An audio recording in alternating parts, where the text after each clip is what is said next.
Because you don't need 20 friends. You just need 3 motherfuckers and you could take over a country. Okay, that's what we're confused as Americans. We think we need all these motherfuckers. You give me 3 bad motherfuckers and you're finished. You understand me? You're fucking finished because we got each other.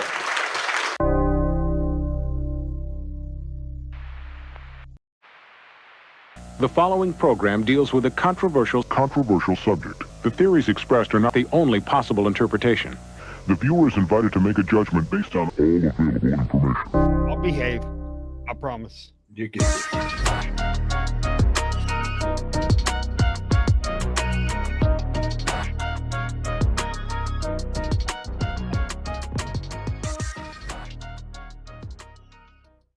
What is going on, everybody? Welcome to another Wednesday night here on Beyond Wednesdays. We got a very special guest tonight, as you guys see. Jon Bolerjack joins us tonight to actually kind of get his mind off of all the bullshit in some ways, right? A guy that's kind of going through it right now. How you doing, brother? You know, I'm getting through the other side. I actually feel bad for you guys because now you're gonna absorb some of my bullshit. Unfortunately, it's gonna stick to you guys. Unfortunately, so one of you should be mean to me if you want to save yourself. You can kind of separate yourself out from the pack.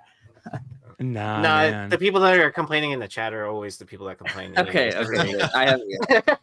No, dude, we're good, man. We're here. Yeah. So I want people to understand a little bit about what you do now in the industry. You just got back from La Mole Comic-Con, right? Which, you know, we're going to get into that at some point too, talk about how that was. But what is your role in the comic book industry now? What do you do?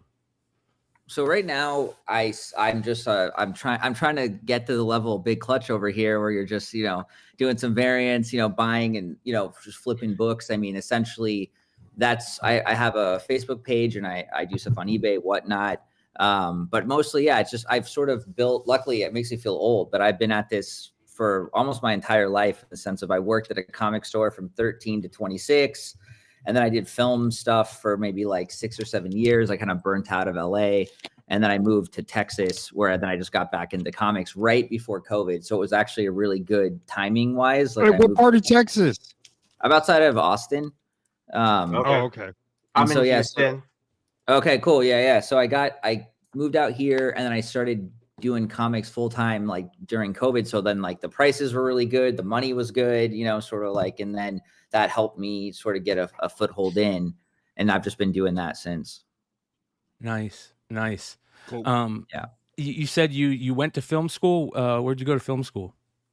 I went to film school in LA, right out in a little place in Burbank, and it actually didn't last like particularly long. It was only around for like 10 years, and it was one of these things where it was like you could pay only 10 years, 120. You could pay $120,000 to like the Los Angeles Film School, or you could pay this school like $12,000, but like you had to do the work. So like you showed up, you had to like take the initiative. Like they kind of just wanted the money, you know, like, and so you had to just go there and really focus. And so I was like, yeah, I have the drive, and I'll save $100K to go to this other school, you know, and learn learn how to do like the actual software. So that's what I did for like, I was in school for about 1.5 years. And then my friends in LA got me jobs as doing assistant editor work and on projects. And then I just kind of took off from there. Nice. Yeah. And is that what you got hired on for Stan, and what you were doing with Stan did it have to do with the filming?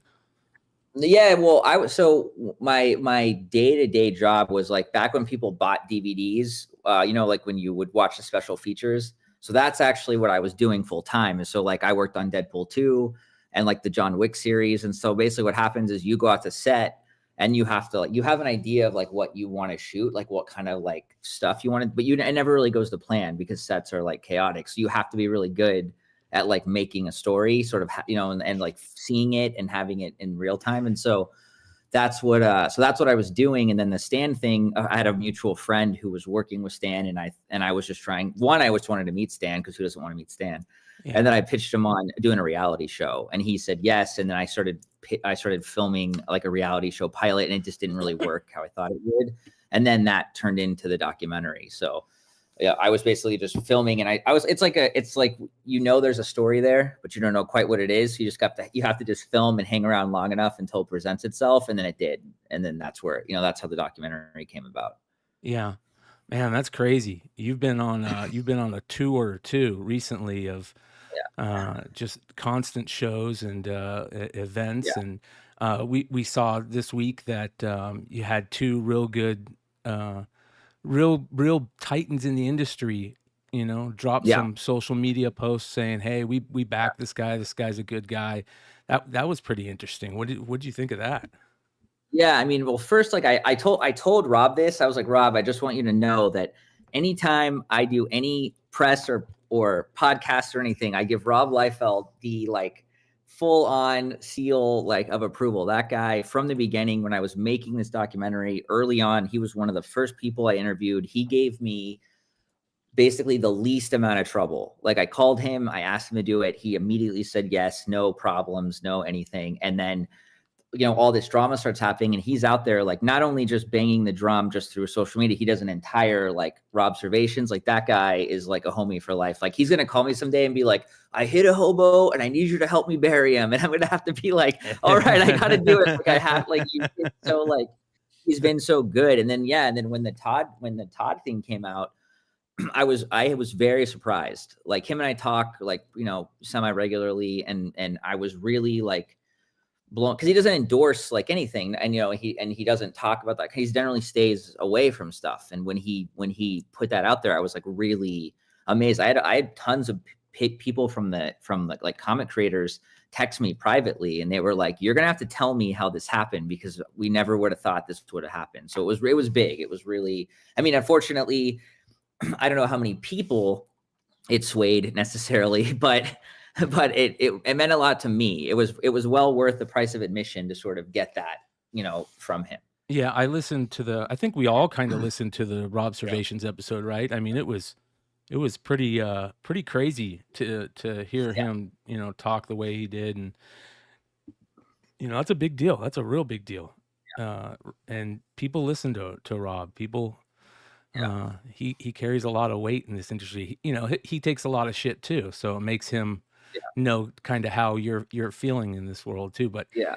And the thing about Rob that I respect is that with Rob, whether you love him or you hate him or you don't like the take that he has on something, but Rob is Rob. Like you know what you're getting with Rob. There's no like behind the curtain Rob. There's no like PR version Rob. You get Rob, and it's like very honest and straightforward. You love him or you take him. Yeah, that's crazy, man. That's cool. That's super cool. That means a lot. You work with many artists or creators nowadays and doing what you do in the industry?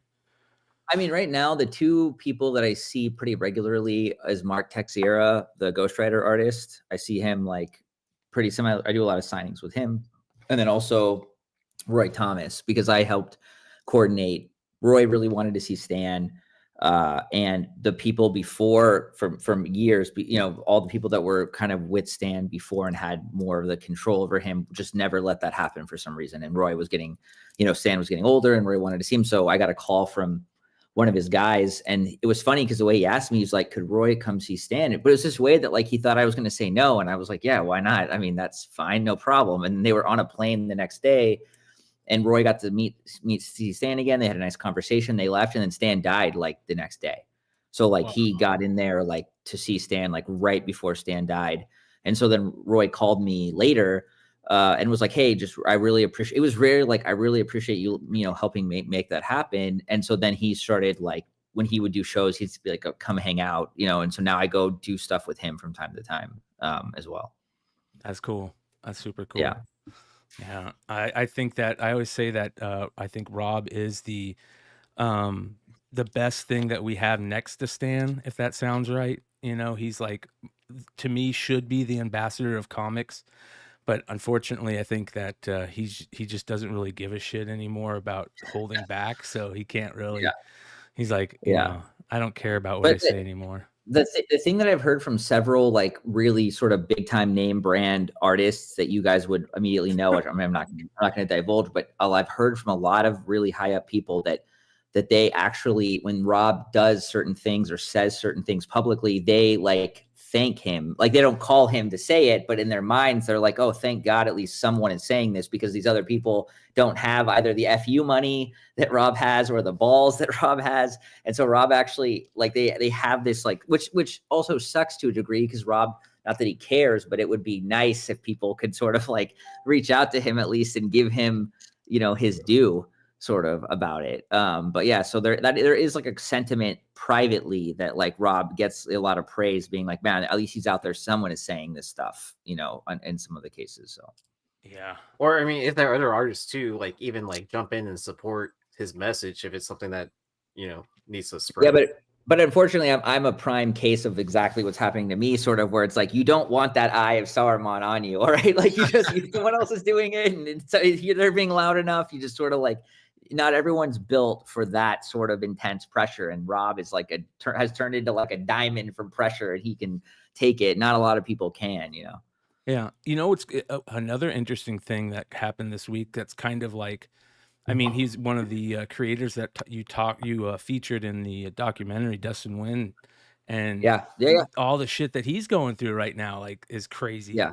You know. Yeah. Dustin and I are homies. We were just in Japan a couple of weeks ago hanging out before the Kickstarter launched, and so I sort of had known this was on the horizon, sort of, just from my conversations with him. But yeah, Dustin's a homie. He's but yeah, he's a really good guy. He's not having it, man. Not having it at all. So, but yeah. I mean, just crazy. The industry of comics right now there's a lot of craziness going on in that world, man. You picked an interesting time to jump right in the middle of it. Yeah. I mean, it wasn't the time I would have liked to have picked. I've actually been trying to make this happen since 2018. This is just the first time that I actually could, there weren't any roadblocks in my way to sort of make it happen. So what type of roadblocks were in the way, if you don't mind? Well, initially, and this actually ties into some of, like, I had sort of was talking to Clutch about this, and other people have talked about it, is that one of the biggest things that people really busted my chops on is like, why are you doing this documentary now? Why weren't you doing it before? Now the key thing is, these people ask that question, but they don't actually want the answer. They just want you to say a sentence so they can keep being mad. But in reality, like, the real answer is in 2018, when Stan was alive.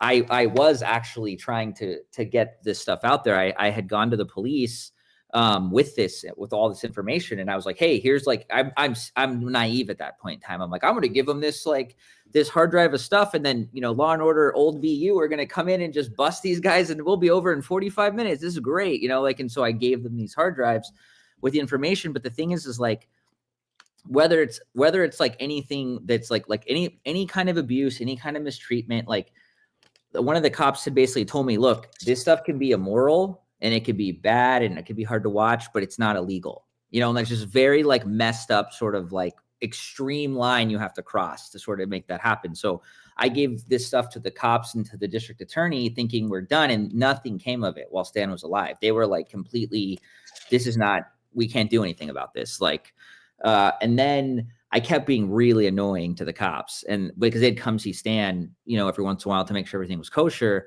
And at some point, they just told me to stop bothering them. Wow. They like took me outside, and they were like, you have to let this go, because otherwise it's going to eat you to death, and nothing is ever going to come of this. So, like, you got to let it go.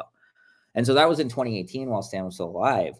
And then I put some stuff on YouTube, like, just put like some video. I chronicled a whole day of stuff that was happening to Stan. And again, I'm like, oh, this is going to take off. I'm going to be famous in a week, and everyone will know, like, what happened to him. This is great. And it literally just sat there completely. No one touched it. It had 2 months up there, 2,000 views. I sent it to a bunch of people. And mostly what happened was, if they even got back to me, they were like, hey, we don't want to publish this because we could get sued. We don't know, like, the origins of this. And I'm like, dude, it's Stan Lee right there on the camera getting mistreated. Like, is it really, you know, like, I don't know what more you want me to do here. And so at that point in time, I just decided, you know, okay, fine, I'm just going to do it myself. So I took it off. I pulled it down because, one, I just didn't want it sitting there in the ether. And I was like, I'm going to do this properly. So I took it off, and then I started doing it myself. So I reached out to do interviews, and I started doing it. And then, like, 2 weeks after I start working on doing it myself, I get sued by his former manager, like road manager, whatever he calls himself, Max Anderson, who I'm sure someone in this room knows or has been around at some point, probably Sean for sure. And so he sues me and tells me that it tells the courts that he owns all my footage, that I promised it to him. And it doesn't matter if it's true or not, you have to go to court. So 5 years of that, just to finally get clear. And you can't So, do anything in the interim with it because you're going to court. You can do stuff, but it's really hard to find like a production company or something to be like, hey, would you like to put a lot of time and money into something that I may lose later and that you'll get nothing? It's like, that's not a real pitch that you can really make, and so even when I did find people that were willing to help me because they were personal connections or whatever, we would go pitch this and try to sell it. And we did sell it once, but then COVID happened, so they canceled it. And then we pitched it another time, and we just kept getting blown off. Like this person from a very big company told us, quote, "Comic book people are too stupid to watch documentaries." That was what they said to us. Like, it completely dismissed everyone. Like, just that was their no. They didn't even say no. They just said that was how they said no. So after finally all the BS is done, the lawsuit, I get my favor, everything's fine. That's how we got here. And so that's like, I would like to not be 40 and doing this. I would much rather have been 30 and have this 10 years behind me. But this is unfortunately the cards you get dealt, and then you got to do it. So the Kickstarter is going right now, which is very interesting. I got to tell you, man, we all watched the preview little teaser trailer that you had up there, and it's shocking, man. It is very shocking. It hits you like right in your chest.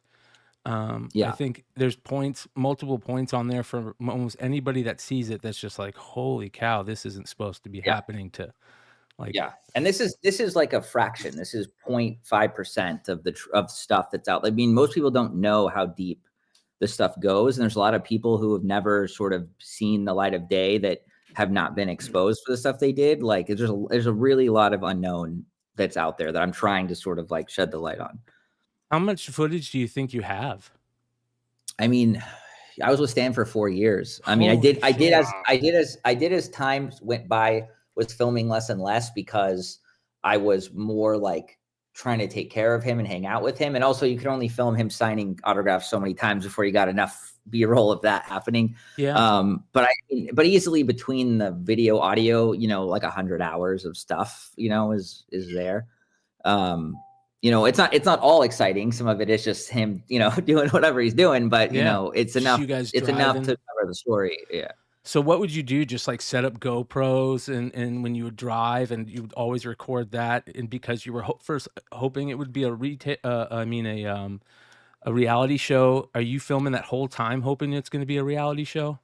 In the beginning, yes, we were shooting very specific things, but then once that didn't work, and I was like, well, I said, I'm just going to film and we'll just figure out where the story is as it presents itself. So then, the GoPros in the car and that kind of stuff started happening more later. And also I was like, look, in the absolute worst case scenario, this is the most boring thing I've ever done in my life. And now I at least get to have cool stuff of me and Stan hanging out. Like, it was win-win regardless of if something did present itself or not. And then Stan and I became like very friendly. The only footage I don't have of is when the last 6 months of Stan's life, when I had been there had been a lot of regime changes, let's say that. And ultimately I was brought back in by Stan to take care of him at the end. And I don't have any footage from that time because when I came back, he was very like frail and old. And I was like, I just at that point did not care about making anything. I just wanted to take care of him. And it felt very disrespectful to be in there and then just filming him again. Like, we weren't doing anything. He wasn't going out having fun. So I was like, this is about taking care of him. Now, a lot of producers in the past have been like, you really messed up. You had full access. You could have filmed all these thoughts, and it just didn't feel right. So I don't have anything from the last like 6 months of his life, really, because I just didn't want to do that to him. We were just hanging out, talking and whatnot. So that's the only thing I don't have. Otherwise, I have all the coverage from that time. Wow, man. Wow. I will ask all the private or all the super chats a little bit later, you guys. And so don't worry, I'll ask those. Oh, you guys have super chats. That's when the real bulb. I better get out of here before they start coming on. I'll do it. I'll do it in a respectful way, dude. I never understand that. That's one thing that I never want, dude. I never want somebody to come to the channel and feel like they're fucking, it sucks the whole time they're here. That doesn't do any good for any type of interview or. No, but here's the thing actually, right? So the thing is like, ordinarily like that kind of stuff, right? Like I first of all, I don't go to the comments on anything, but I will say this, like when I see a lot of the stuff when I was briefly dipping my toe in, right? It gets like super hostile, right? And people are super mad and like angry. And I think it's very important to be clear that like that anger, and when you see, like you said, I'm sure you guys all saw it and we're like, what the hell is this? Like, how is this happening? Like, I'm sure you guys got upset because like you're human beings and you see an old guy, getting like, you should be pissed. Like that's 100% acceptable sort of reaction. And I get when people go like, how could he film this and not do anything? One, obviously I did not like, I guess in my mind, it was very foolish of me at the time to think that people would just take me at my word and then see the movie and sort of know. I don't know what I was thinking in that chaos that like I could express myself and they would like sort of go with it, And so I understand why they want to be angry and point at someone and get mad. I get that, right? But the problem is like you guys ask me this question, how come it took so long? I answer it, and then the thing is like they don't want to hear that, right? Yeah. They just still want to be mad. They want to go on Reddit and find some weird like dossier about me that's completely not accurate, because it gives them like dossier. Oh my God, there's one that's like really funny. It's like almost all. It reminds me of the Charlie meme from It's Always Sunny when he's like looking at the wall. Stuff. Yeah. And so the thing is like, hey bro, that's when you know you've made it, when they have a dossier of you, dude. Yeah, well, the thing is, I guess I'd rather not make it and not have the dossier. But my point being is like, I understand why they get mad. I get that, right? I understand. But at some point, you have to sort of like decide, like, do I want to be mad or do I want to listen? Do I want to actually critically look? Like if you go on like Todd McFarlane's post, for instance, right? These people in the comments who are still like, boo, fuck you, this guy's awful, right? It's like, okay, so let me get this straight. Like you love Todd, you trust him, you'll wait 6 hours in line to sign one Spawn comic and tell him that you love Venom. Like you'll commit and do all that stuff and you love him, but he tells you that he's, I'm a good person, and then there's this disconnect where they're like, no, I'd rather just still not believe that, but I'll still love you and wait in line. Like it's a very weird way people handle that situation. And I think that's actually pretty interesting when you look at that, when you look at that whole situation. That's one thing I've really learned during this time is that how people interpret information and then what they do with it when they're challenged with something, whether they absorb it or they just reject it and continue to want to feel how they want to feel. Yeah. So, well, in the mafia, if you vouch for someone, you're pretty good. Like, yeah. Well, you're gonna be okay. Fine, crime family, I'd be sad, but unfortunately, it's not the. Hey, yo, Johnny's okay. He's okay. Because the image founders are like, hey, you're this is cool, and everyone is like, no, you guys are full of ass. It's like, guys, come on. Like, I understand everyone's got their own. It's a very emotional subject, right? Like Stan is someone that everyone looked up to and admired and felt they felt close to him, but it's like none of us were there a part of the stuff. And if we were in those last years, most people were standing in line to get an autograph from Stan so they can get it CGC'd on a book so they can sell it for an extra $1,000. Yep. Absolutely. Right. That's one of those really tough things I think people are also probably internally trying to struggle with. It's like, yeah, dude, like I wanted to get a Stan signature in those last few years because I knew he was going to die and I got to get a signature before he goes so I can increase my book. And it's like, what a piece of shit am I to want that too? It's like, think about ourselves. Like this guy, it's such a tragic thing. And it's like, look, if we have a chance to see this stuff at some point and get this film made, like, I think it's a very important piece to get out there. Are you worried that it might not get funded? No, I'm not. Well, if it doesn't get funded, it's not like that's another thing. That's a good question. But the thing is, a lot of people think like, oh, so you're just holding it hostage. If you don't get the money, then we're not going to show it. And I'm like, yeah, I'm going to spend the last decade of my life just to not show it to you after putting all this my own money. And like, no, I'll just keep doing what I've been doing. Like, I'll just keep funding it myself, and it will just take longer. I mean, the Kickstarter is basically like, I'm tired of waiting for this to come out. Like, I have an opportunity now. The lawsuits are over.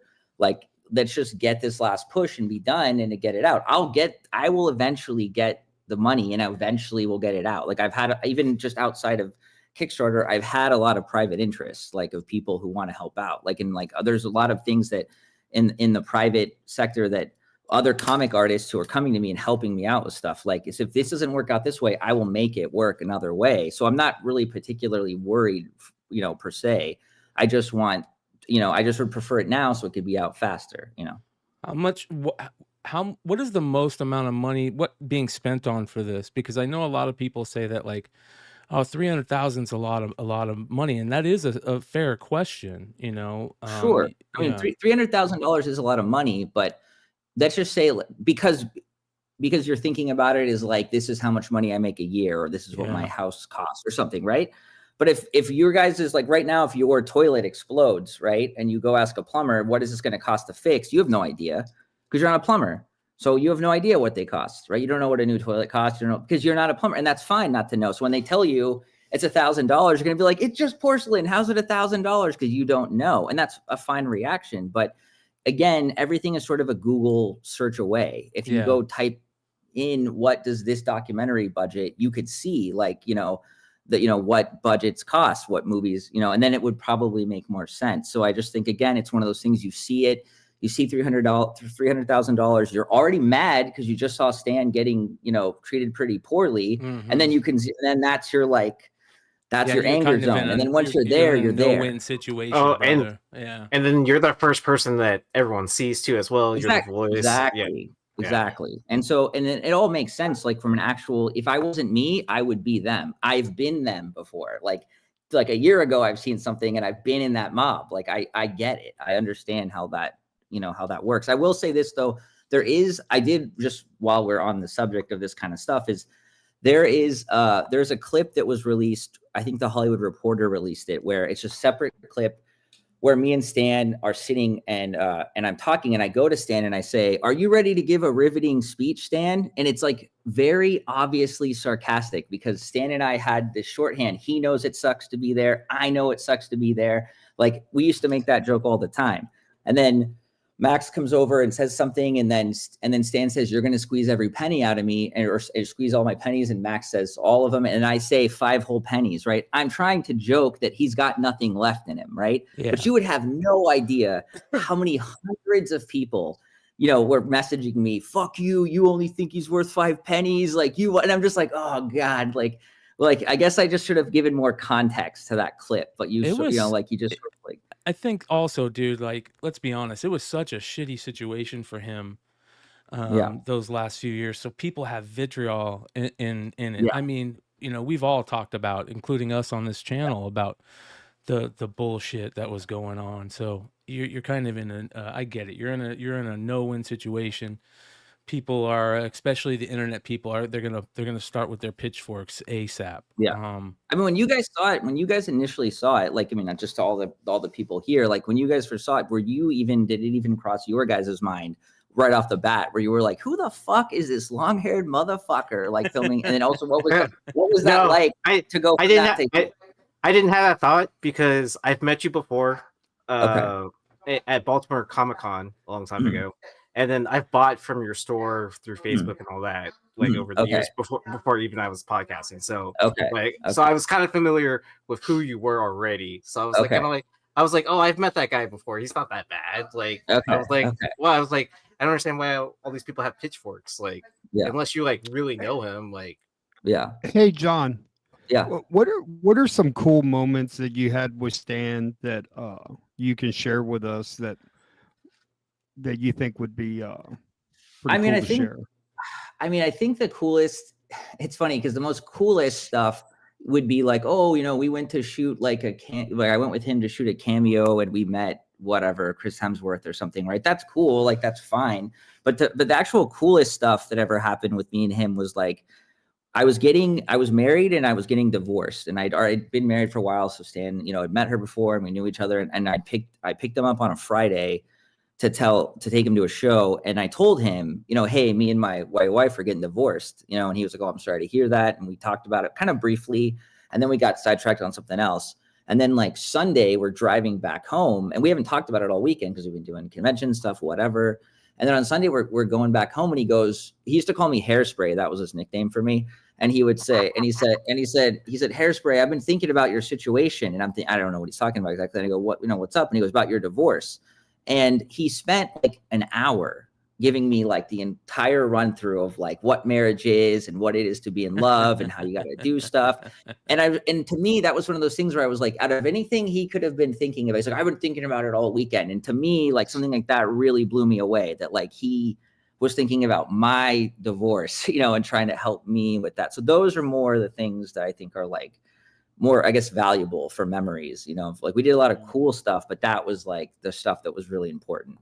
What was the stuff that like he thought that was cool that he liked to do? You know what I mean? Was there stuff that, because you see in the video like all the stuff that he's just like, oh man, this sucks. Do we have to go do this? Was there moments that he really liked to do, and he like, did he like talking to other creators? Was there things that he looked forward to? Is there anything like that? The cameos were the thing that he loved. Like he did it for scale, which is essentially like $120 a day. It's like he got no money. Like he did it for free, and they would pay to fly him out to Atlanta to do the cameos. And then some of them were done at his house because he like wasn't feeling up to traveling. But like he could have been in an iron lung on his last breath. And if he could have squeezed in another cameo, he would have done it. That was the thing that he really loved doing, more than anything, at least, obviously being with his wife before she died, but that was like the cameo thing was real. And also Chadwick Boseman, like he liked all the Marvel people. He knew Robert Downey Jr. He liked them all, but Chadwick Boseman was like, he had a real affinity to Chadwick Boseman. Like he would go out of his way. Sometimes if Chris Hemsworth was too far, he'd be like, oh, it's fine. I gotta go. I'm tired. I gotta get out of here. But Chadwick, he would like wait around extra. He would like try to coordinate to meet. He did a lot of stuff privately. Like they would meet and maybe do like some really award show that's not televised that you've never heard of, that he would go there just to present an award with Chadwick because he wanted to like be with him. So he had a real affinity for Chadwick Boseman. That's cool. Yeah, that is.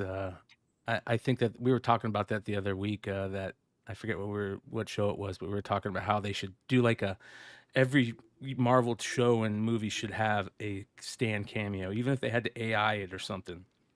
He should be in every single one still to this day. They should do something. Yeah, they definitely have the digital assets, because every time he did a cameo, he'd get in this like round. It was basically like hundreds of cameras and like a sort of like one of those things on the playground, like that have all like the metal bars that you could climb all the way around like a dome. Basically had cameras all over it, and they would shoot like in super high def every like angle of his face, of his body, of his like, for like doing deep fakes or stuff like that. And so they definitely have the technology to do it. They just don't. I guess they just don't. So did you like get along with everybody else that was there up until a point? I mean, what was your relationship with the other people that were part of this at this time? I got along with some of them. I mean, I just as a side note before I go into this, Sean, were you familiar with like a lot of the Entourage people or no? Because I know you've been around for a while. I knew a few of them from my dealings with okay, Max, so those guys, Jerry. I got along with most of them. Like, I mean, as time went on, like there's sort of like things kind of started splitting in a certain way where like at first everything's fine. It's like 2015, it's a party. And then as stuff started becoming more clear that like there were some questionable things happening, there were sort of two camps sort of kind of started splitting into like the ones that were like really okay with it and the ones that were like, this is getting a little weird. Like, and there kind of became a little bit of a delineation. But there was one guy who I'm just not going to name because he's a giant chud, but he knows who he is and he knows that I hate him. And he threatened once to stab me with a screwdriver because I said that LeBron James was not as good as Michael Jordan. And he got really offended by that and like in a really high pitch went, hey man, and like threatened to stab me with a screwdriver. So like, yeah, it started getting more heated as time went on, depending where you were in the hierarchy. Damn, dude. Yeah. What was it like the signing elements, because we saw that one image where he's in a room and there is fucking shit everywhere around the Yeah. room. How long would he be in that room signing? I mean, was that his whole I mean, time at the con? it would depend. I mean, it would depend on the show, like, and what person was there. I mean, sometimes it was like an hour and you were in and out and it was fine, but sometimes it was like, 2,000 books and 200 Funko Pops, like, and sometimes Stan would sleep in the middle, like he just crash out on the table, like with his head down, sort of thing. Like, I think we have a still of that we released, sort of. And the thing is like, to what Sean was saying earlier, is like that is part. I think that's where part of a lot of the pushback comes from, is that there are a lot of people who they weren't necessarily in that room, like watching it, but every comic person, like Sean and I could probably name 100 people who at some point in time has been in a Stan Lee signing room. Yes. Where they watch him sign 100, 200, 300 things. He's tired and goes to sleep on the table, and they stand there and they wait an hour, 2 hours. I've seen guys wait 4 hours while he's asleep, just waiting for him to wake up. It was to get bad, their stuff. man. It was bad. We would hear stories about like people trying to make it to the final con that he would be at, so they could get the final thing Stan Lee signed. And it was like, man, this is fucking getting bad, because he was at the time, and we all remember he was falling asleep. They were having to hold his hand. I remember hearing about people having to hold his hand, sometimes. I don't know if that's true. I never saw it. But I was just talking to Isak Rubik about that. He said he saw that at a show happening once. Yeah. that shit's crazy, man. Who's And this? Cherry Bedis. I What don't is know, this who guy, knows? man? Hey, dude, go sleep with your mom, bro. Yeah, man. It was fucking crazy at the time, and Yeah. it was nobody. I don't know, man. I know you're gonna get a lot of shit, and people are gonna be like, "Well, why didn't you say anything at the time? You said you did." And people Of are course. like, Well, yeah. I say that I said it, and then the next chat goes, "Prove it," and then it's like, Yes. okay, cool. Like, yeah, let's just say I go back, I find the call logs from whatever, right? Then I just say find it, right? And here's the call logs to the police, right? Oh, well, you could have been calling about something else. Your car could have got broken into. Get me the cop. Like, it's like it never, because they're not really looking for an answer. They're Yeah. just looking for more things to be pissed about. So if you give them one more piece, they're now pissed at that, right? And then you just keep feeding them that like sort of thing. Like if you can get Mark Waid, Rob Liefeld, and Roy Thomas to agree on something, you're probably in a situation that it's probably pretty truthful. Yeah. So like, if that's not good enough, if Todd McFarlane is not good enough, then there's nothing else that's going to be good enough for you. You're just going to be pissed. Do you have any regrets? I mean, I'm trying to think, like, that's a good, I mean, regret is like the whole thing is regretful, just seeing it, like just watching it. Like, I wish that I had been famous, right? Like, if I had been Kevin Smith, I could have made this stop, right? Because people would have listened to me, right? Like that, even if the cops told me to stop, I could have just gone on Entertainment Tonight or something, right? Like, I could have hit my publicist and I could have had this thing written about tomorrow. Like me, I took the hard drive to the Los Angeles Times in 2018. And I called them and I said, I have a hard drive of Stan Lee being mistreated. Like, it's got audio, it's got video, it's got years. This was at the end. And I was like, just take it and go win a Pulitzer Prize, like writing. I don't care. Like, you'll get this out. And they said no. They were like, oh no, we're only writing, like, I'm not going to get into the kind of stories they were writing because it's political and I don't want to turn this even more. But they were like, we're only interested in those stories right now. Like, that's what they told me. And they would not take the hard drive. So I wish that at the time I had more like fame to be able to sort of get that out. And also I wish social media, not that it wasn't a thing then, but every year social media gets more powerful and more easy to go viral and more easy. I mean, in 2015, things were going viral because two dudes were kicking each other in the nuts. It wasn't exactly the prime things time. Things were going of, viral for bum fights. Yeah. Yeah. So I wish that I had that ability to do more like that. That's just, that is like a very regrettable thing that I just didn't have the leverage to sort of like to do anything like that. Yeah. Yeah, for sure, man. That's definitely shitty. That's something that we fuck. There was I bet you there's like you guys said, there was a lot of people involved at that time. There was a lot of people that involved in some way or the other that you're gonna have regrets. And what's the deal with? Go ahead, brother. No, I was just saying anyone that me and Sean, and if you go to a comic convention anytime and you see some guy with a big booth who was around in 2015, a name a dealer or whatever, every one of them was in that room at some point in time, like, or at least knew about it. There's a thing that's like, and that's not to be like everyone's bad. That's just to be like, it was not as big a secret. Like there's the people on the inside and there's the people on the outside, and the people on the outside think 3 people knew and it was this big secret, right? But the people on the inside all knew to a degree, not like every depth, but they all knew. But to Sean's point, they're like, I got to get this book signed because now it's instead of $100, it's $1,000, like, and then it's like, and that is a huge like reason that people will sort of like, it's not that bad, or he seemed fine, he said Excelsior to me, and then you can sort of, and that's part of what the movie tackles is culpability, my culpability, everyone's culpability. Like there are big high level comic people who call me and talk about it, and they say that they feel guilty, for things that there's also a lot of people that don't want this to get out there. You know what I mean? Yeah. Like for whatever reason, there's people that don't want this to get out there. Either way, it's going to get out there, right? I mean, like you said, it's going to happen. I can't not put it out. Like I haven't gone as far to not have it. Yeah. To get it will see the light of day. But also to be clear to everyone out there who thinks that they can like bust my chops and derail my Kickstarter, it will come out on my terms. It'll come out when it's complete and when it's properly done. It's not going to get dumped halfway finished on YouTube so that they can all like get it for free, and I could get sued by 10 people who I expose just so they can like watch it on their lunch break. Like it's going to come out in the respect and the proper way to stand that it deserves to be done as a complete real film, with proper context. Do you think that there's people out there trying to fuck with the Kickstarter to get it taken down? 100%. Wow. I mean, the thing that doesn't make sense to me is like, okay, sure. Like you're upset. You don't think that this movie, like, you don't like me. You don't think this movie should get made, but you have to really think like, who are you helping? Right? Because I'll make the movie no matter what. It's going to happen. But you're just helping the people who I'm going to expose. Like, I know for a fact some of the people that aren't even in this movie that think they're in this movie because they know they did some like messed up stuff. I know for a fact because I've heard, like, I've seen the text messages that people send me screenshots of. They're happy that this is happening because they're like, oh, cool.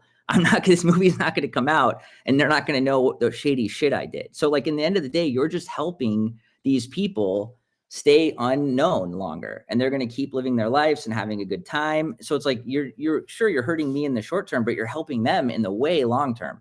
Yeah. Like, cause it's going to take me longer to get this thing out, and people are going to keep enjoying, they're going to walk around Comic-Con. Everyone's going to think they're great.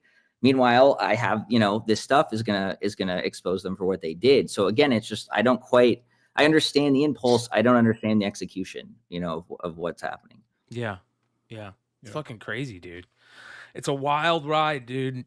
Absolutely wild. And it gives me hope. I got 5 people right here. None of them are threatening to beat me up or kill me or busting my chops. So I've got at least 5 people out here who are not trying to do anything. So I don't know, bro. Like I said, I think it's cheesy not to like. We can all bitch and cry and say, oh, you should have beat these guys up. Why didn't you fucking take it into your own hands in this? And like, you can't say shit until you've been in that situation. And here's the other thing. You're right. There was a lot of motherfuckers that were involved in this that are saying they weren't involved, I bet too. So for all those people that are acting like they're clean as a whistle, I'm questioning that too for a lot of you guys. So it's just, it's fucking silly to me. I don't know.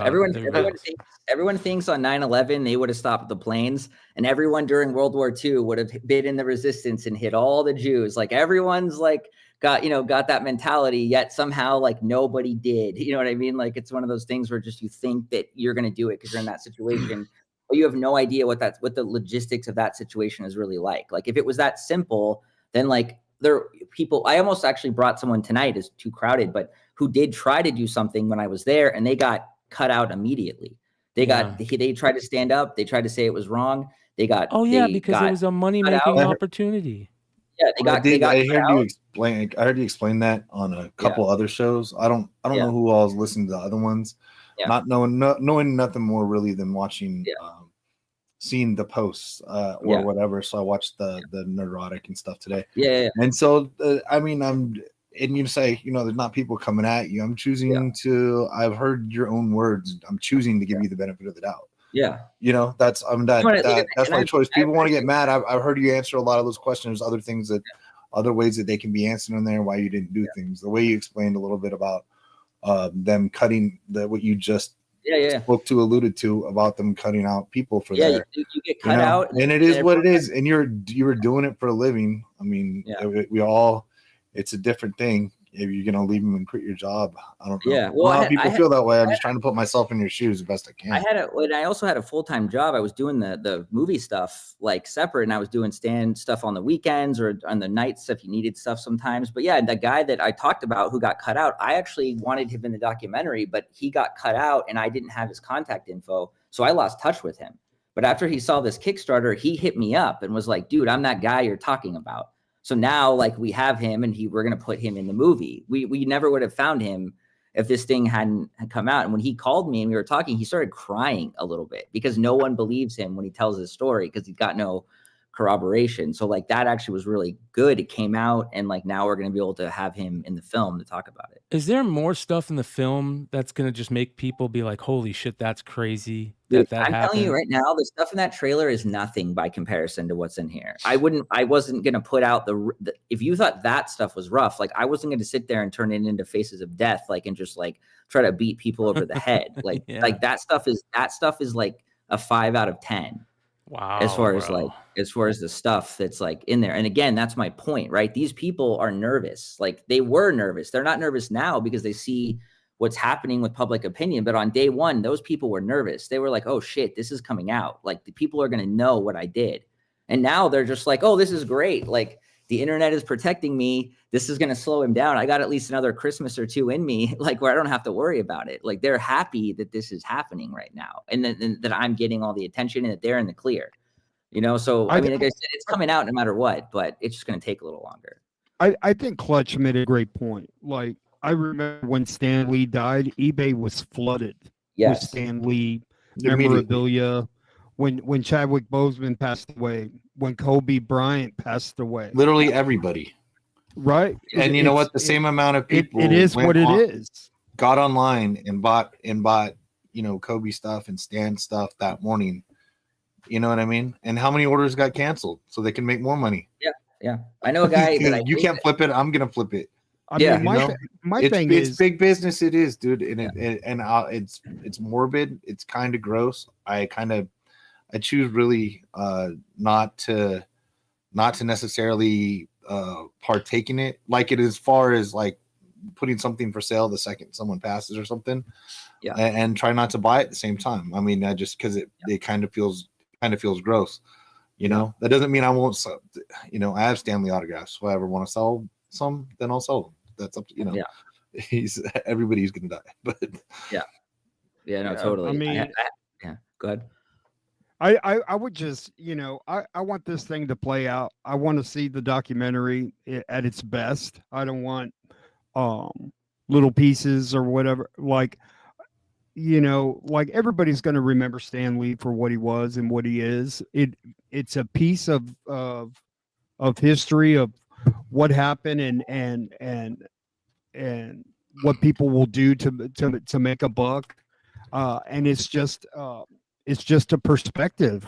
That was your perspective at that time. And it is what it is. I mean, like if these people are so upset about that, there's plenty of issues in the world. You can go and scream and scream and shout and like, you know, let this play out. I'm not going to judge somebody on 2 minutes worth of a doc that I haven't seen the full perspective of, you know?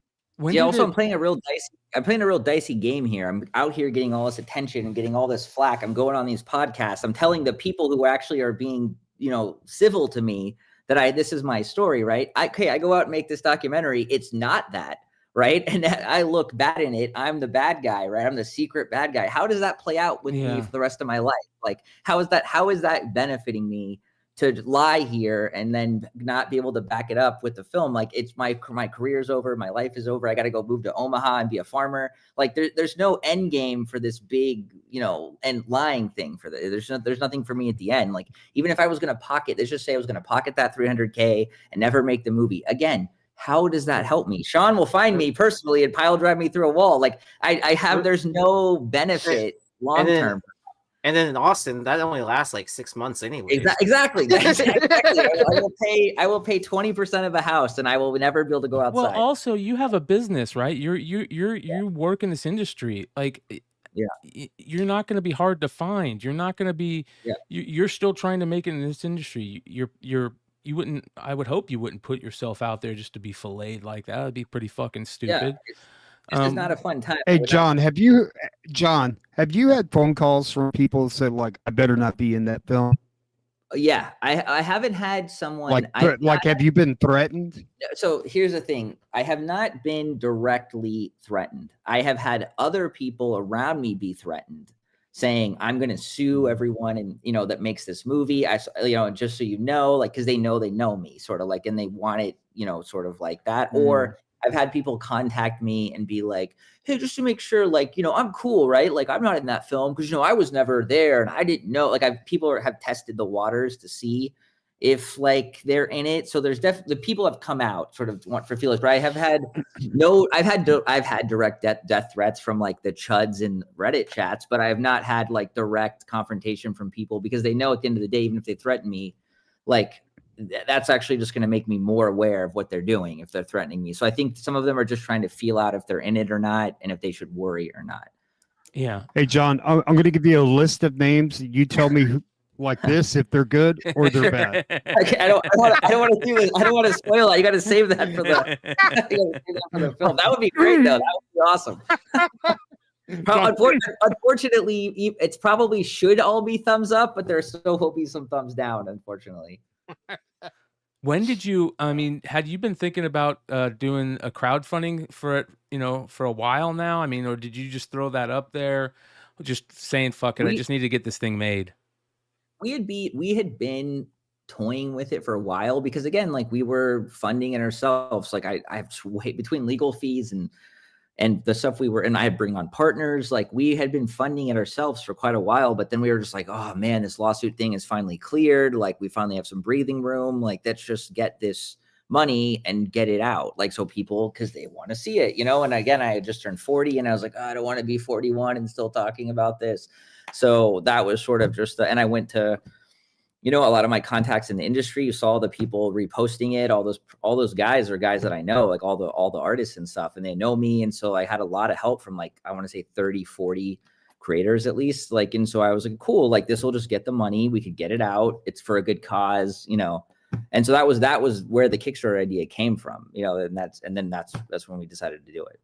Yeah. Yeah.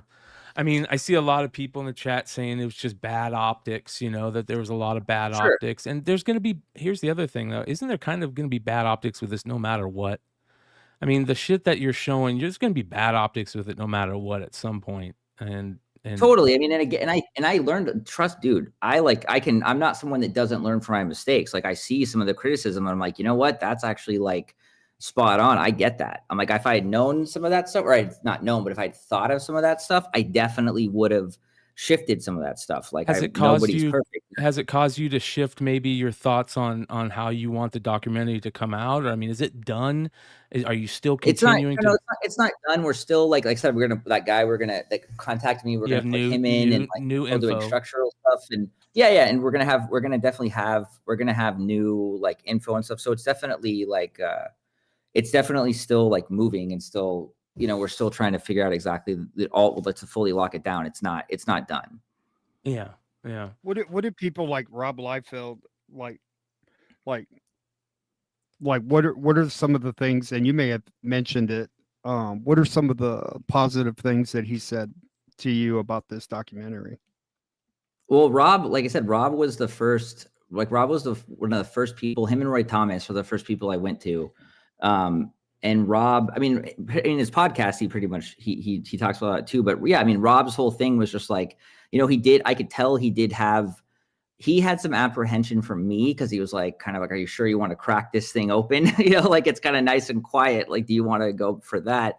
But I had sort of had the same thing for Rob, where I was like, Rob, I want you to do this interview, but I want you to be real on this interview. Like, and Rob has no problem being real. So like, no. you know, like Rob said a lot of things that we actually didn't even put in, because I was like, I like Rob. I don't want him getting caught up in a lawsuit. You directly call someone like a criminal. I'm like, I'll just not put that part in. I don't want you to, we get the point without the last 7, you know, things at the end of it. But that, yeah, so that was, I think Rob mostly just appreciated that I was really going for it, like warts and all. Like it's everything is in there, and you have to decide. Like most of the people we initially pitched it to told me, like, kind of warned me of this in a way. They were like, you know, this could like go bad for you. Like people might not forgive like the, you know, all the things that you're showing, and they're going to think like you could, like, this pretty much was told to me by some executives when we would try to pitch it. And I was like, yeah, I get that. Like, it's cool. It sucks if it happens, but like, then people will still know what happened to Stan. Like,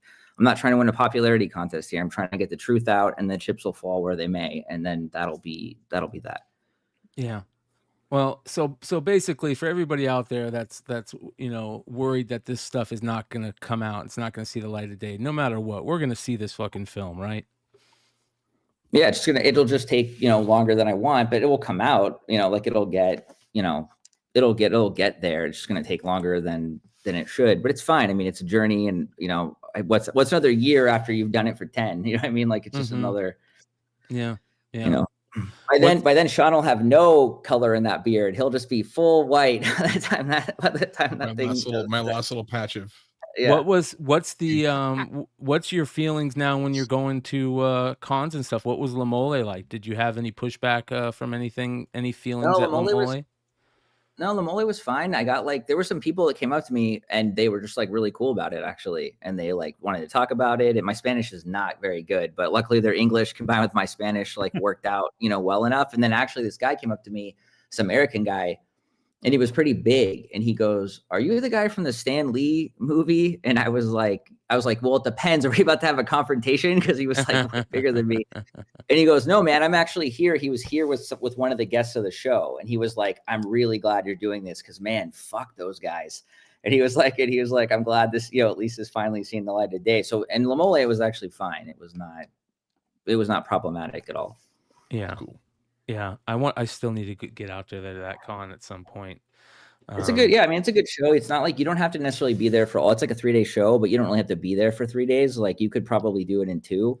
And the area that it's in is pretty safe, and it's a good, I mean, the prices are good. It's a good show. Like, everyone's very friendly. Like, it's definitely worth checking out. Yeah. All right, let me ask a couple of these super chats. So Chonko Comic says, "John, the first thing you said was, 'I'm gonna get famous,' then getting the story out. What was the honest motivation to get the story out?" I guess, I mean, I'm trying to feel like the first thing I said here in this interview, or the first thing. Yeah, I mean, I don't know. Maybe you said at some point. Yeah, the motivation to get this thing out is that everybody deserves to know what happened to Stan, regardless of whether you like me or not. You know, it doesn't matter. Like, everyone deserves to know what happened. And that is look, I mean, you look at all the bullshit that I'm getting. This would be much easier to just not make this movie. Like, I could just right now go, okay, I'm canceling the Kickstarter. No one gets to see anything. Goodbye. And like 2 weeks from now, Kim Kardashian's boob will fall out. We'll all talk about that. And this will just be another thing that happened, and no one will care. And that'll be the end of it. What happened to Kim?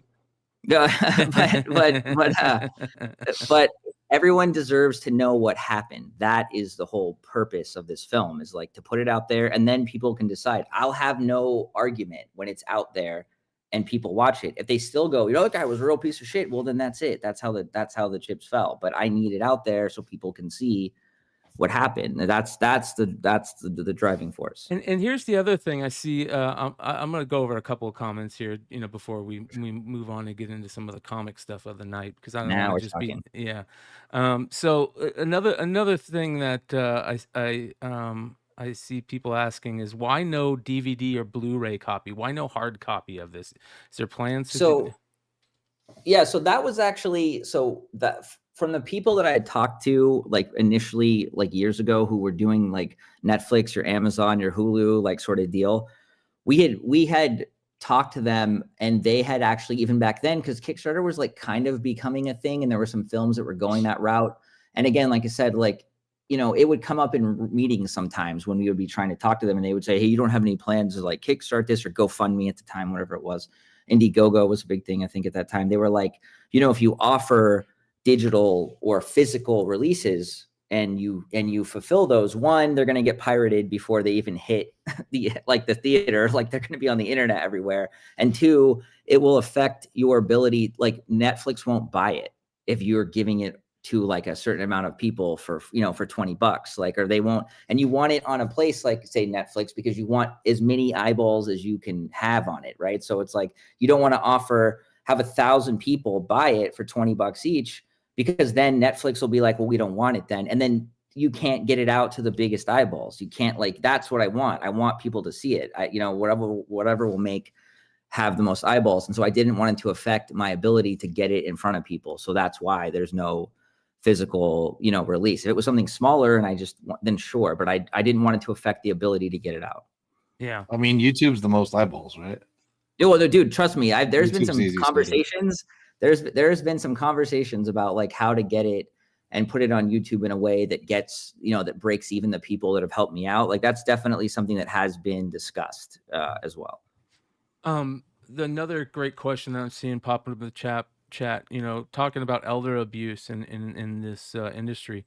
Is there any talk about anybody in the industry right now that might be going through this that, you know, we should think about? Because there are people out there who are, you know, should we be worried about people like Frank Miller? I mean, I think the thing that for me, at least, the way is like, if you notice that you're having trouble accessing someone in a normal way, like if you can't talk to a person, you have to just get like pushed along. If that person doesn't make eye contact with you, if that person, you know what I mean? Like if you notice that they're there, but they're not there, right? Like that is always an indication. Like there's, I don't want to get into naming specifics because I got enough already problems on my plate right now, but that is the first thing. Are they old? Do they have some sort of like, you know, do they seem to be a little spacey? Can you not talk to them? If you pay the money for the autograph, will they not look at you in the face and answer a question? Like that isolation is what you're looking for. If the person seems to be isolated, that is your indication that there is like, that's a red flag. Yeah. That you should look. That seemed like one of the main things that was so heartbreaking is you could tell he almost like was submissive at some points, you know what I mean? And kind of childlike in ways, which was I would like to, I always appreciate a good person and a good respectful comment. So like Dungeon Crawler asked, was Stan short on money, and shouldn't he have had plenty of money to not have to be put in that situation? And that is a great question that if you Google what is Stan's net worth, it'll say like $50 million, right? And I remember I showed Stan that in 2017. I was like, dude, we got 50 mil. Like, what are we doing here? And he was like, he's like, I would love to have 50 million. He was like, that would be amazing. He's like, I don't even have anything close to that. And he told me he had like $4 million. Like in 2018, he had like $4 million like to his name, you know? And he was like, I would love to have 50. Like at that point, the Marvel movies are making $1 billion a movie, and he would love to have $50 million. Yeah. You know, so to answer his question, thank you for being an adult and asking like an adult. That's why he was there, because he did not have a lot of money. Yeah. That's fucking crazy. Holy shit. Yeah. That's nuts, man. Okay. Wonderworld had a $4.99 super chat, said, if it doesn't fund, will you just put it all online for us to decide? Yeah. So that question is one of my favorite, because it's a question that's like, my initial thing would be to like go like scoff at that question and be like, that's stupid. But like, I understand why people ask that question, because it's a very, sure, like just put it on the internet, everyone will know. And I get that. Here's the problem. I take something that's incomplete, that doesn't have all the context yet there, and I throw it on the internet. As I was talking earlier, I put that one clip out there, and the entire internet like 10% got the context and the rest went nuts, right? Is Now that you want me still to do on that? YouTube, John? Is that original clip still on YouTube? Yeah, it should be. Yeah, it should be. I know like Hollywood Reporter, I think, was the person that dropped it. I'm not sure if it's on YouTube. It's on everyone complaining about it, so they have it. But your thing is like, okay, go put this out not finished. I'm sure the internet will understand the context. They've already proven that that's not possible because like they can't even get the one clip. And also, I put it out there, expose these people, and then get sued, right? So you want me to like, I'm going to get sued by like 4 different people, be hundreds of thousands of dollars in legal fees, you know, without any sort of legal protection, without any sort of like, you know, thing. And then like that just, it's not a feasible real plan, right? Like it just doesn't work. Like if I could get assurances that I would never get sued and like, sure, that's a different story, but I'm going to get hammered if I just throw it out there without doing my due diligence, lawyers looking at it, making sure everything's there, you know, like that's just part of making a movie. Yeah, for and, sure. It's kind of a shitty thing. And I'm not saying this is what I necessarily like personally think, or I don't have maybe the experience, but how we look at people in the past are different than how people look at them before. There were a lot of people that said that Stan took credit for things. These are just industry typical things that people say, that he took credit for things, that he creative control, creator credit, that not everything he did was rosy. But if you look back, maybe not like this, not everything that he did was rosy. Something like that. But but now he's a saint, you know, and that kind of goes for it. That goes for all of our heroes. We all know what he actually did mean. You know, he meant everything. But it's odd because doing shows 10 years ago and talking about shows like this 10 years ago and talking about Stan Lee, we have people some people not as vehement as that vehemently as they're sticking up for him and his legacy now, but people to come in and just in our chat to talk shit, want to come on our show and talk shit about the bad things he did and the credit that he didn't give or the credit that he took. And I'm just pointing out that other people pointed that out. I'm not here to tell you his life story or anything like that. But it's kind of funny to watch everybody just go. No, that's a great point, Sean. Nuts when there was so much hate from there was about Ditko and Kirby and all of that. I mean, I still remember like people hating on Stan Lee, and now you're exactly right, you know, because it's a perspective. You know, we've had through the years, like Stan made amends and tried to make amends with Ditko and Kirby and things like that. And time heals wounds, man, you know? So, right. I mean, but was he a shrewd businessman? Absolutely. He was a shrewd businessman. Not in his old age, it doesn't sound like. Yeah. It doesn't sound like his old age. You know, yeah, I mean, the thing too is like, let's just say that they were right. Let's just say Stan was like, he stole all the credit, right? Jack Kirby did everything and Stan took it all. Let's just say all that is true, okay? When you still see him sleeping next to a trash can, do you still think, oh, that's fair? Like, it still makes you uncomfortable, regardless of, even if he is the worst of what they're saying. As a human, you should still be like, yeah, it humanizes him. Was an asshole, but like, I don't think you need to sleep next to trash. You know what I mean? Like, it's still like, even in the worst case scenario. Yeah. It makes him totally humanized in a major way. And that's why, again, we said it earlier, that's why everybody has such a strong emotional feeling to this. Either way, their emotions are on fucking red alert. Whether they're pissed at you or they're pissed at the situation, man, you are in a fucking shitty situation. But hey, I'll give it, I'll give it to you. I'll let you continue to, do and what you've said that you're going to do. And hopefully you continue to do that. And I think that we owe it to you. We give you the benefit of the doubt to get this thing made. And you've had some big people come out and support you, throw their support on you. Like, Listen, man, we'll say it again. Todd McFarlane, Rob Liefeld, a lot of Roy Thomas, a lot of these big creators. I get it. Roy Thomas is kind of catching some shit lately for doing some dumb shit. Some people. He called me about it. He was like, "Welcome to my world, bud." Yeah, right. But like you said, you got Roy Thomas and Rob Liefeld, and a lot Campbell, Crane, Steb Wells. Like, I mean, they're all out there like doing their, It's crazy, dude. So, but yeah, look. Did you have anybody say, John?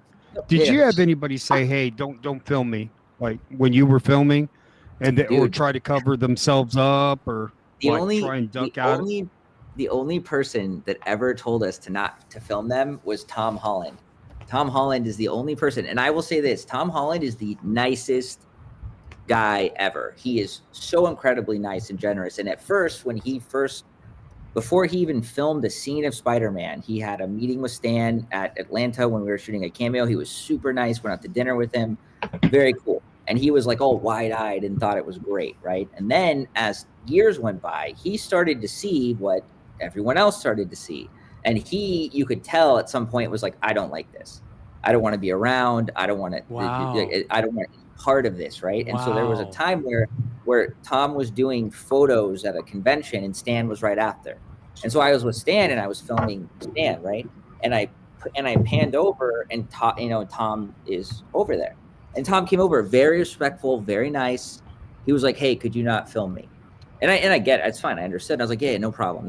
But he's the only person that ever like asked, and that was it. And then I just didn't film him. Obviously, he asked, so I didn't film him. But he's the only person to ever actually say, which is smart because he's a young actor, and it's surprising the maturity and the understanding of that. Because if you put that out and gets on YouTube and you see Tom Holland with Stan Lee and this doc, you're all like, "Man, Tom Holland is culpable." Like, why didn't Tom Holland do? And we're blaming Spider-Man for not helping out, And the thing is, the Marvel people, like a lot of the Marvel actors, like I'm not going to name names because I just more drama I don't need, but a lot. Like in your head, imagine one, they knew. They're not dumb. Like they got a sense of it just from seeing the dynamics on cameo shoots or on photo shoots or at conventions. Like they knew. They made like I've never seen Chris Evans wear a hat lower over his face when being around it, and trying to stay away. Like they could see also what was happening, and it was just not something they wanted to be part of. That's crazy. That's absolutely nuts. That blows me away, man. Interesting. Yeah. Okay. Another 99 Newsstand says, any chance Todd and Rob will fully fund and fund the completion of the doc? Listen, 99. There's rumors. Let's get that going. All right. I could have this done by tomorrow. Let's make that a thing. I think Todd spent all of his money on Diamond That's exactly what I was going to say. Please, we need Diamond.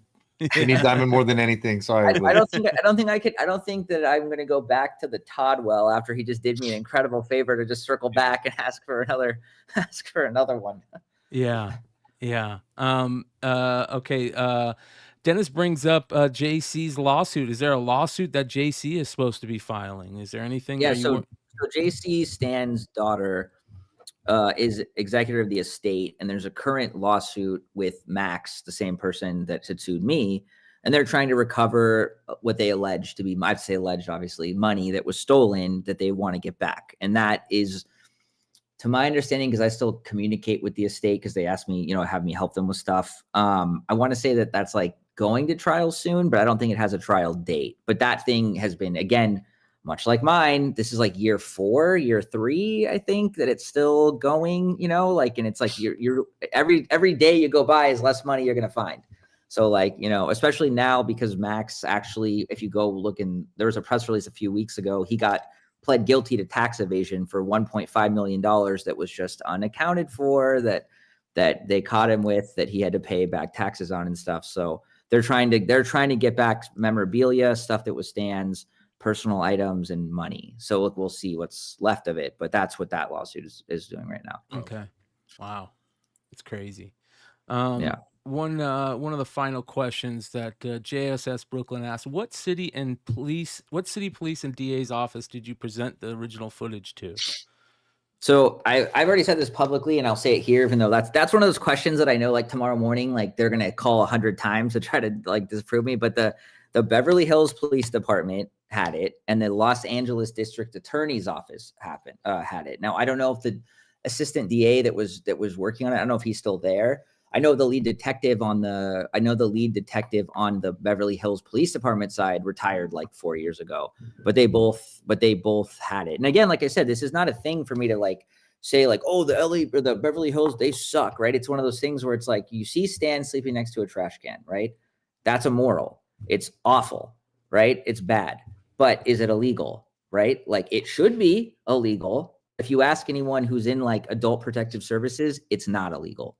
And that's a problem with the law, right? That law needs to get fixed. Like I was talking to a charity yesterday morning who does elder abuse stuff. And these people are like telling me like how this happens all the time, but much worse. People lose their houses. They give their houses to massage therapists who they fall in love with, like, and nothing happens. You can't get the house back. Like it's over. Like, you know, it's like if you get tricked out of selling a house, then sleeping next to a trash can is not going to get you caught up. You know what I mean?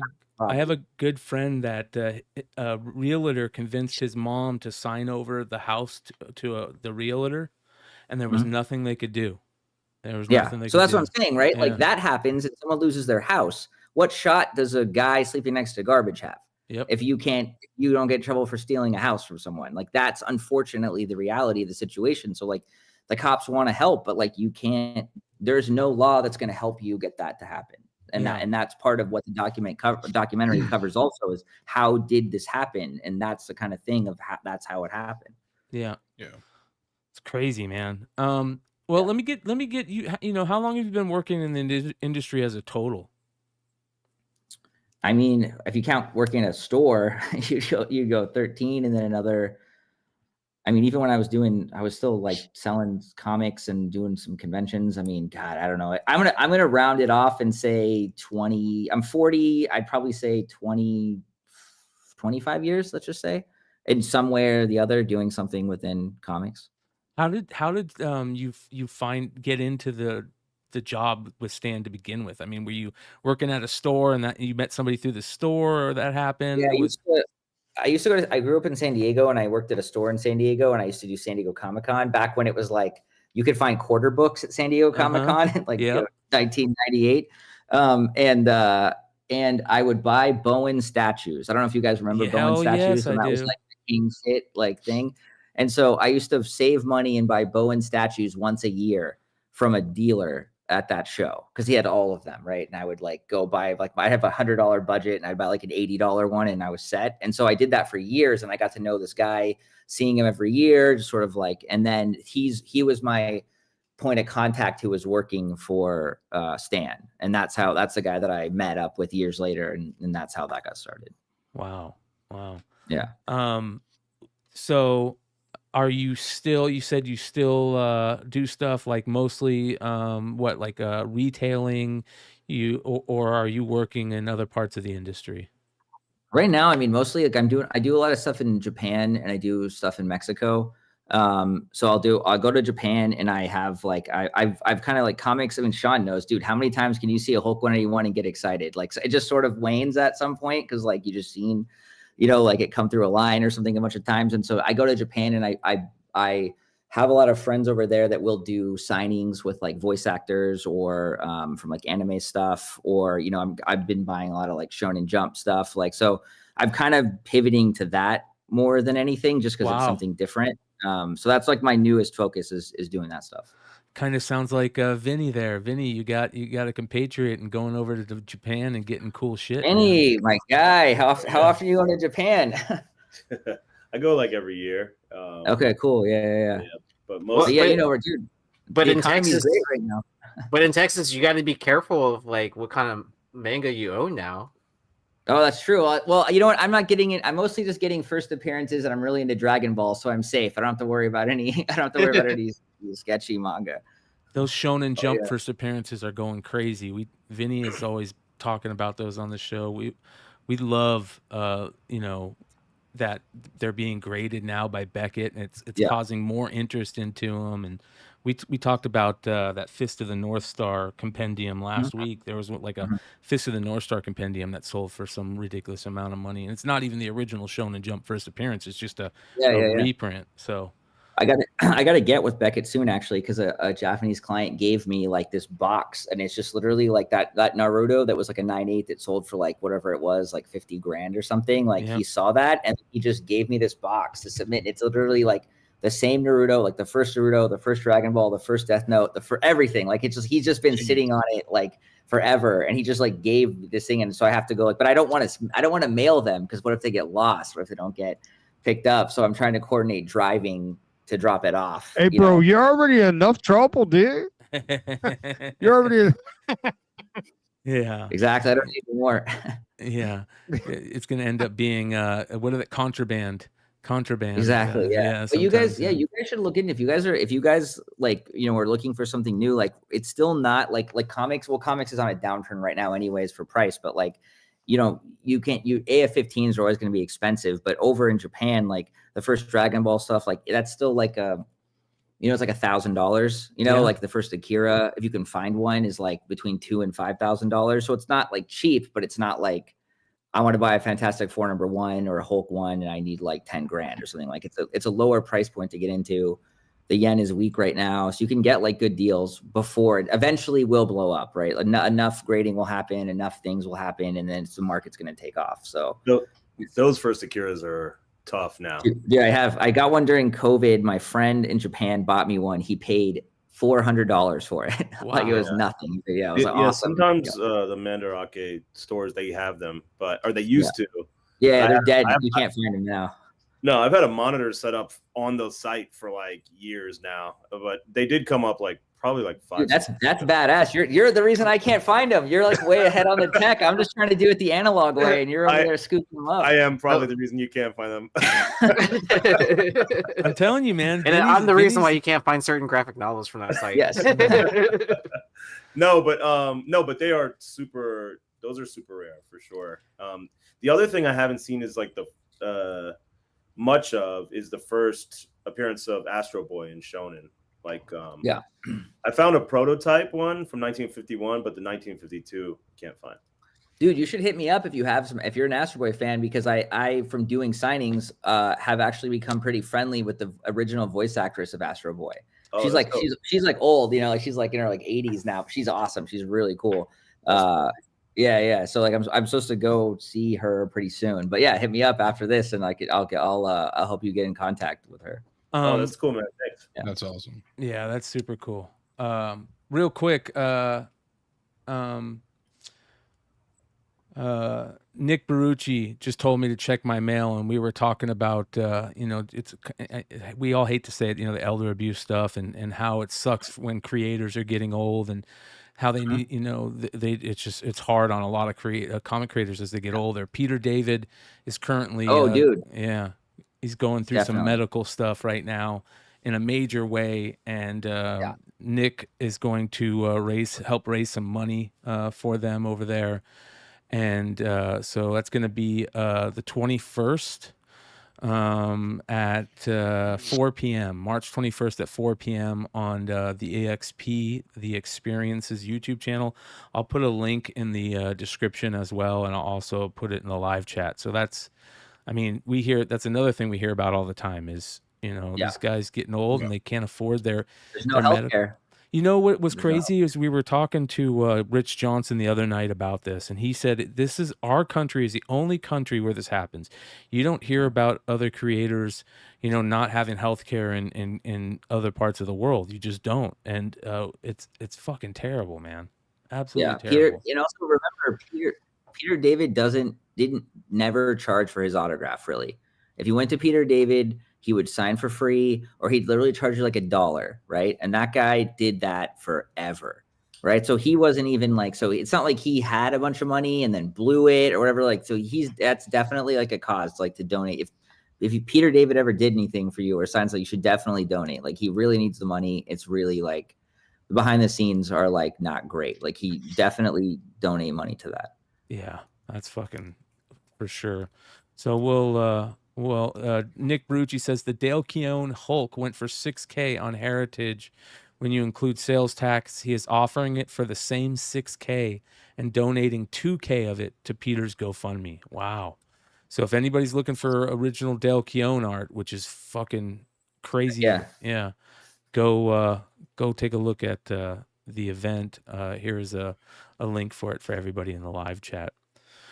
Yeah, man, we love talking about that, the crazy to collect stuff, you know, the weird shit. In tonight's market report, which we won't make you sit through tonight because I know you got to go talk to your lawyer. If you guys don't mind me hanging out, I mean, if the chat's not trying to burn you to the ground, I'll definitely chill for a little bit. Yeah, man, hang out then, bro. We got some fun stuff to talk about.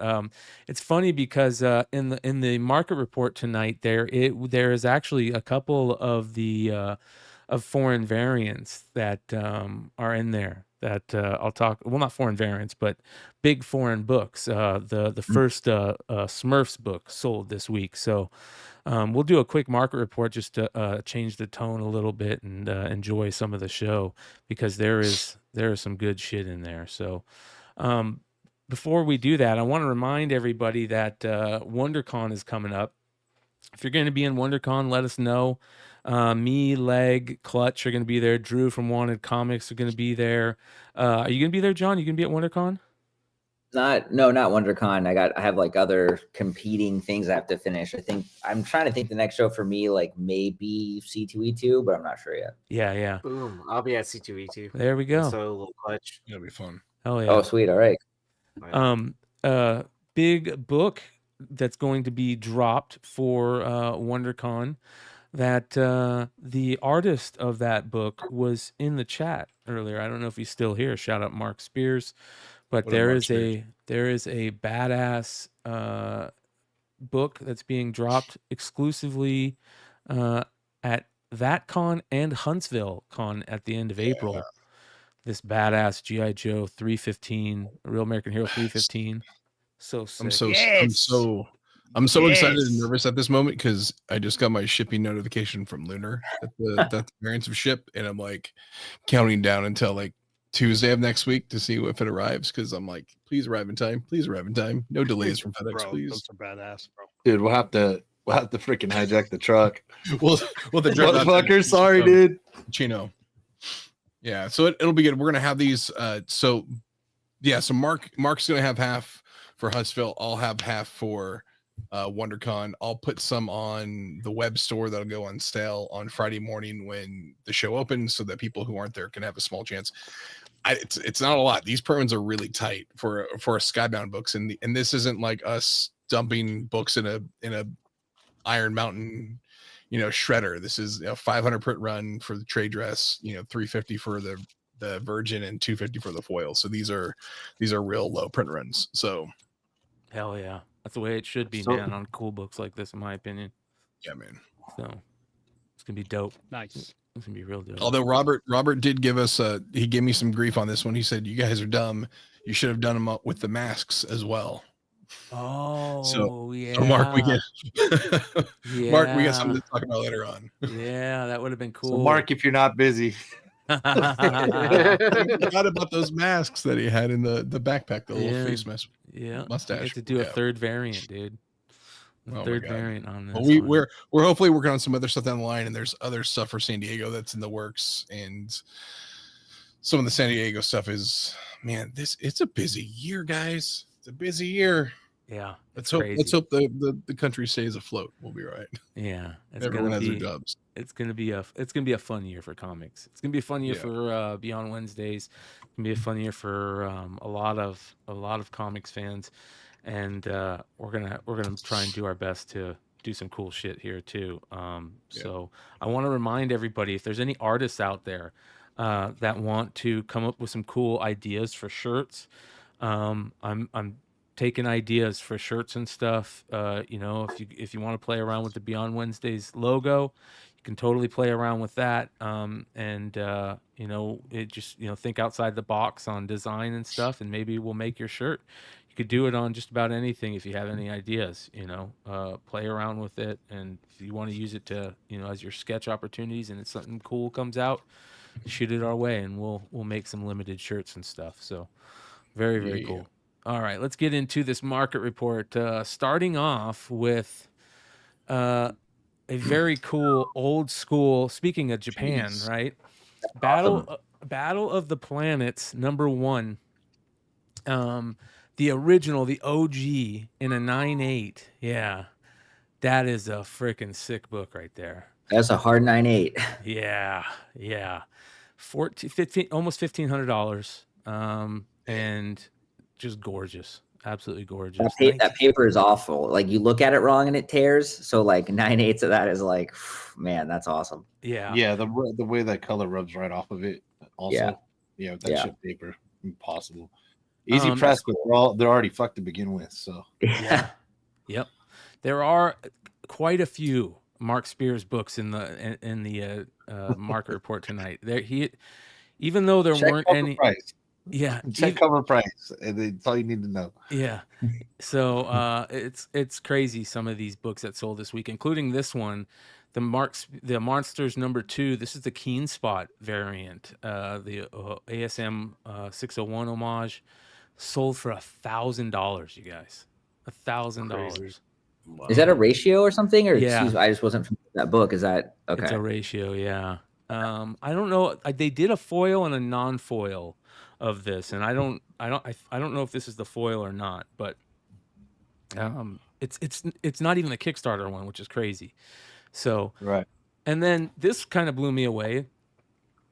An unopened box of 3 packs, sold for $400 of the Whatnot stuff on eBay, which is crazy. Wow. Yeah. So those are still selling, which is very interesting. All right. One of the greatest books of all time that I'm very glad to own finally. I didn't buy this one. I bought a raw one not too long ago on IG for $150. This is a raw 6.0 of Amputee Love, the classic Amputee comic book from 1975. Sold for $150, and somebody fucking stole that. Damn! That's impossible to find. What was that on the Almost 10? Is that where we first saw this? Or I don't remember where we first saw it. I definitely learned about this from Jimmy first. That dude has whack. Yeah, I feel that price is like half off. Yeah. Bro, was there a number 2? Joe, where did we see this number book? 2. No number 2. We saw this book somewhere. Yeah, I think it was on the Hot 10, dude. Yeah, this is a Ben Stein. Because I book remember for sure. Stein saying something about it. Yeah, I feel like it was either a Woe or Blow book or something like that. Or no, it was way before the Woe or Blow. Way before the Woe or Blow. Yeah. But I remember being on that show. It was probably like when I first started.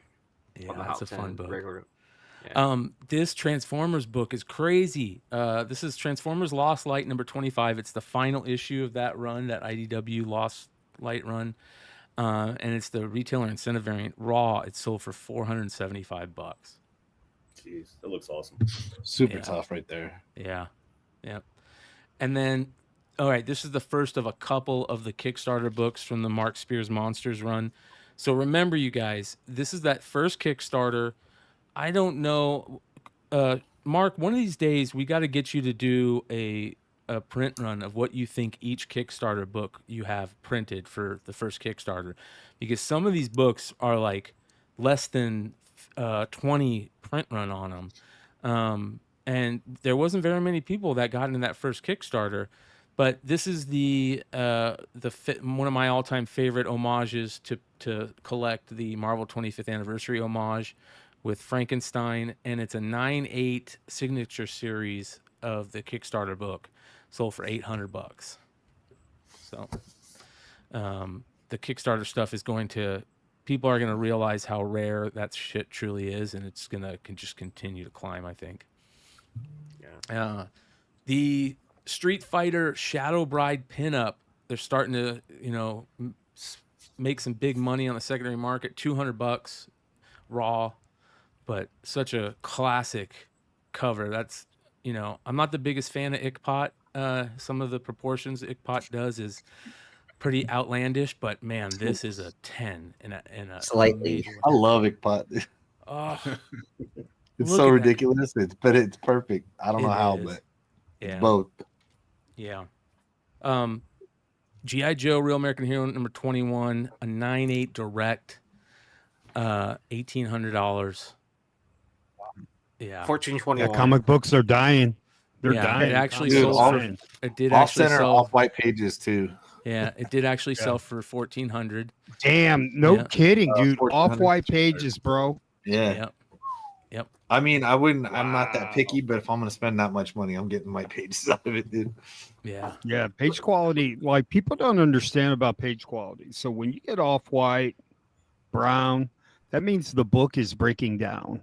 Like the paper is breaking down. That's what that means. It's So, also it's like, pretty. if It you're can gonna- be pretty subjective by the grade. Yeah, it can. But you're Yeah, obviously I guess. right. No, But I'm yeah, glad you but I said mean, that, 'cause I wondered that. I was like, who, when you're painting a slab, if it's off white or white, regardless, what does it matter if you're not going to even see it? But that's actually a great point, that it's the book itself is like deteriorating. Yeah, tell someone that's selling the book. Your book is dying, bro. That's what they say. Yeah. But wouldn't you want the newsstand at that price?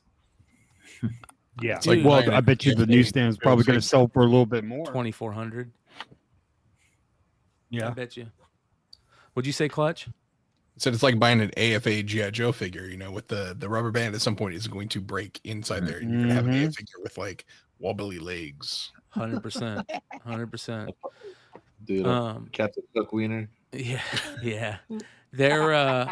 They're reprinting this, right now. Skybound is. So I'm sure we're going to see a lot more sales. There was another 9.6, I think, signature series that sold, or 9.4 signature series. But yeah, we're going to see a bunch of sales of this, I imagine. Yeah. Oh yeah, easily. Of course, the classic Blue Monday, Kids Are All Right, Mama. Campbell. Yep. Joe, did you buy that? Yeah, I was going to ask Joe, did you buy it? He's awfully quiet. No. He's either pissed or he bought it. Pissed. I'm a little bit upset, but I got my Campbell You got the auto blue with the Sig one, baby that's- blue auto. Yeah. Yeah. That book is so amazing, man. Yeah, I It's think they just- shot a little low on that one. I think that's a $500 book all day, every day. Easy. Mhm. Yeah. I mean, it's rare. It's a Yeah. rare. I mean, book if to it's begin 150 with. raw, and honestly, it's not that. Dude, the white on that, the way it's set up, like Mhm. it's like the color broken white.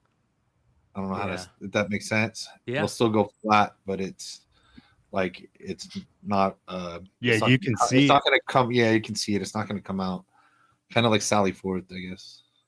Yeah. Yeah, that's a good comparison. Next, we have one of the all-time classics. That's a Grail book of mine, and this is to show you guys that even in like mid-grade, a Bone #1 first print sells for ridiculous money still. That's a really high price. Feels like for 7.5. That's pretty wild. That's a crazy book, man. It's a Yeah. tough, How often are tough they book. coming up though? Not Are they very coming up- often. They're not coming up more. No, not very often. I see maybe once a month, I imagine. Yeah. I'm not looking super hard, but every time I see them, I'm usually put it on the market report just because I love that book so much. But Dude, Matt DeVoe was telling us the other week when he jumped on with us that there was a 9.8 or 9.6. It was a 9.8 of this available on eBay, and he had been thinking about pulling the trigger for a while. I don't know if he did or not. Don't swipe it from him if it's still out he'd there. tell but me. This Oh, is Tell me if he So- bought it. So in January, there was a 6.5 that went to auction, and it sold for $12.82. To give Yeah. you a bit of perspective. and this looks clean, dude. This looks from right here. It looks clean. I didn't check it out, look it up close, but this book is notorious for spine dents or spine creases because it was just handed out for free, and it was a kid's. It was a kid's book. It was a Kaboom book. So, Yeah, I've been excited ever since I knew that it existed. The funny thing is, actually, we were talking about it because I was looking. We've always been looking for a high grade one, and the price just kept going up and up. And this somehow has eluded me, like it just has. And you'd think you would find one. I don't think I knew that it was free. And so honestly, I was probably 10 years ago in an LCS, and I just met Matt not knowing him in person and just knowing like an avatar. Like, it was his real name, but that's it. And then and we're talking. And I remember I was telling him, I was like, well, there's one on sale. It was like mid-grade or something, but at my comic shop, right? And he was like, he didn't quite understand at first. He was like, he keeps going, okay, dude, I'm talking to you in our comic shop. Where is this? I was like, mycomicshop.com, dude. Right? He's like nodding his head, like, fucking, what do you mean there's one in my comic shop? We're literally standing in it right now.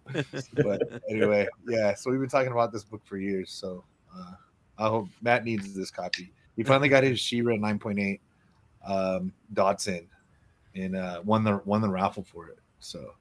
Oh, did he? Nice. Yeah, dude. That's fate right there. Yeah. I found one as soon as I found out about it on CBSI back during the G Plus days. I saw one in my local shop. There's a shop out in Phoenix. It's one of the most beautiful comic shops you will ever see. It's called Dreadnought Comics. And they had one on their wall for the longest time, and it was signed by the guy who was at the booth. So when they were handing this out at San Diego that year, 2000, when was it? 2005? I can't remember what year it was. They were handing it out, and the guy who created the Atari case, that the game, for the Atari, that guy, Warren Fogel, I think is his name, or Warren something, was at the booth signing these. So mine's signed by him. What? Yeah, that's weird. The Nintendo case. Yeah, but he originally did the Atari case. The plastic part. The plastic part. Yeah. Warren Fogel or something like that. And he wrote this book. They went to him and said, "Hey, because you came up with the idea of the case or the design of it or whatever, will you do a special book for us?" And I think he wrote the story in this book or something like that. So that's awesome. So he signed it. That reminds me of the Sailor Moon. Remember that one they did? It was like, I think it was in the 2000s, like early 2000s. It was at Sailor Moon San Diego Comic Con. It's the pink cover, and it just has the logo. Yeah. Beautiful. Yeah. Man, 9/8. I have a 9/6 of that book signed by one of the animators from Sailor Moon, but like I've never been able to get a 9/8. Those things are like too expensive. No, they're bad. I did bad. I sent for a friend. I sent 2 in, and I was like, it's weird. There's like scratches on them. Yeah. On the I don't know how to explain it. It looks like if you ran your fingernails on wax. Mm-hmm. And so they grade it, and so I'm cracking them both and resending in different shipments to see what's happening, because I think it was like 9. It was like 9.2 or 9.4, but then an 8.0. Actually, I think I'm just gonna crack the 8.0. Mm-hmm. And just because they were not a grade and a half away from each other. Let's put it that way. But if you're looking at them each other, it is what it is. Mm-hmm. The Umbrella Academy is a very rare 1 in 1,000 of it. It's the Dark Horse 100 or Dark Horse something variant that they did all the rare variants for that year. They did a bunch of rare variants that were like 1 in 1,000s, and this is the wraparound cover for Umbrella Academy. I had one of these in a 9.6, and I sold it when Umbrella Academy was first hot. I think I sold it for like I want to say almost. I had it up for like 1,100, and I think I sold it for 8, because the heat on that show was crazy. And this was a tough book, but now you can pick them up for 9/8 for $325, which is crazy, absolutely nuts. So that's what it is. 10 retailers got 100 of them, so there's only 1,000 of them that were split up between 10 retailers. Next, Valkyrie, the number 1, the trade paperback. Crazy rare, sold for $300. That's just nuts. Wow. Yeah, that's a super rare book. And then this blew me away too. A raw Bridezilla, the Keen Spot version, is still a $250, $300 book raw, which is nuts. Crazy. That's crazy. Yeah. Wow. So why wouldn't they slap that book, bro? That's another great question.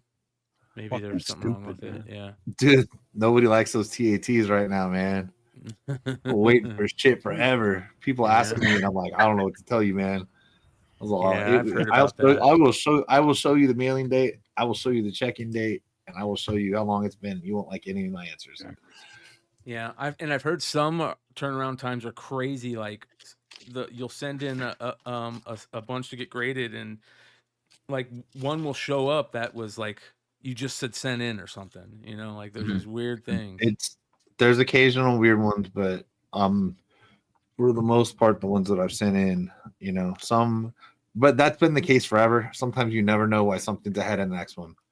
Like 25 regular modern books, and you send in 20, and that some are done in like 7 weeks, some are done in 3 weeks. You know, there's never been a complete rhyme or reason to the timing. We just had it too good like a year and a half ago. Took it all for granted. I should have done all my grading. Yeah. Yeah. Freaking everything's coming back in a week, not fast track. That was amazing. This next book is a fucking monster, and I can't believe it only sold for $150. Maybe I'm just way off on it, but Sonic the Hedgehog number 98, the first appearance of Shadow, and it's a newsstand, and it sold for $150. So if there's anybody out there that collects those, let me know if that was a steal, because it feels like it. It seems really low, especially for a first appearance newsstand. I mean, rare book. I mean, I guess it could be like beat to shit where it's not worth anything. You know what I mean? There was a period of time where I was doing Sonics and like Mega Man stuff, that Archie kind of stuff. And like I did notice when I was buying them and selling them that they have these really weird waves where like sometimes I was buying them and they were like going for a lot, and then sometimes they were just dead, but I never got like consistent prices. It would be really weird, like the way they would bounce. So I mean, that could have been just a dip of a weird, because it's like you have a very, I feel like, limited niche Sonic market, and I feel like the guys that really want them buy them, and then you get the guys who dip their toe in, and if you happen to hit that right guy, I feel like, or that right moment in time, like new movie released or anniversary game released, right? Yeah. That's a good one to dip your toe in on. That's for sure. Yeah. That's a cool book. So, all right. Next, how about Guar number 1 from 1993? I've never seen that book. Wow. Yeah. Wow. $155. Very fine minus. It is, right? A fucking cool book. I saw Guars. Nobody gives me $155. I have never paid for a Guar book sitting right there. I've never paid for a Guar show ever once. And I've seen them like way too many times. You never have to pay? Why don't you have to pay? You just get hooked up? Well, so back in the day, like it was just like knowing the right people, like oh, I can get you into this venue, I can get you in that venue, and then you just show up because you play shows too, and then they're like, oh, hey, what's up, dude? Come on in. It was just like that. Here's the French first Smurfs, the Spirou 1071. Ooh. Yeah, it's a high grade. Yeah, 8.5, man. That's a crazy book right there. Brian, you remember this is the one I got this in 1072 at that store in Switzerland. Yeah. In Geneva. Yeah, that is wild, man. In a $3 pile of Spirou magazine. That's what I was gonna ask. How much was it? Because that's like that was the thing. So there was there were 2 piles of magazines, right? Spirou, and I was just going through trying to find 1071 or 1072, and then I think there's a first Smurfette in there. So it wasn't in those 2 piles. There was a separate pile on the other side, and it was in that one. So, yeah, nice. Yeah, because I went through those 2, and I was like, oh, of course it's not going to be here. But then they also separately had a glass case with.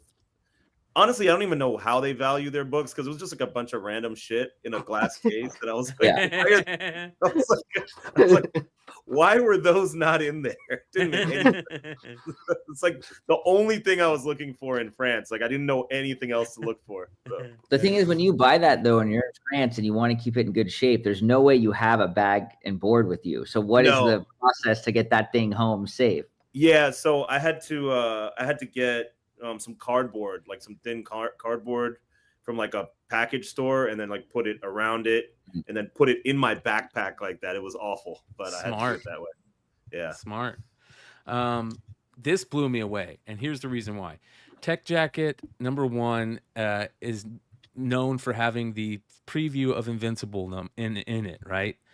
but it's in 3 other books that I know of. It's in the G.I. Joe book with the Battle Android Trooper, the Benitez cover. It's in the Savage Dragon and the He-Man book. So it's in 4 books.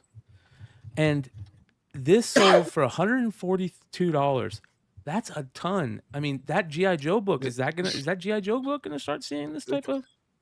Yeah, I mean, I've had piles of that book at one point in time, and so I just started selling them at one point, and then they were only going for like $5-6. I was just like, kind of like, why is it always historically this book that does? I mean, because they're not hard to find, but they're not easy to find all the time either, right? I think also Tech Jacket, you could see Tech Jacket in a like one of the battle scenes in space or whatever in Invincible, right? Oh wow, that's dope. Yeah, all the Invincible War. I'm a couple episodes behind, but I think I saw it on like Reddit or something like that. So I think that there was like a little Tech Jacket floating around. So that's cool. Also, the market's just weird. What picks winners and losers? Like when all those last Ronin variants came out, they're like 1 million, and then they just decided that the Aaron Bartling one, not that it's not bad or good, but it's like that one just became the one. You know what I mean? Like it's like the market just, they all pick one winner and then they rush to get that book. So I don't know if this is the same thing where they just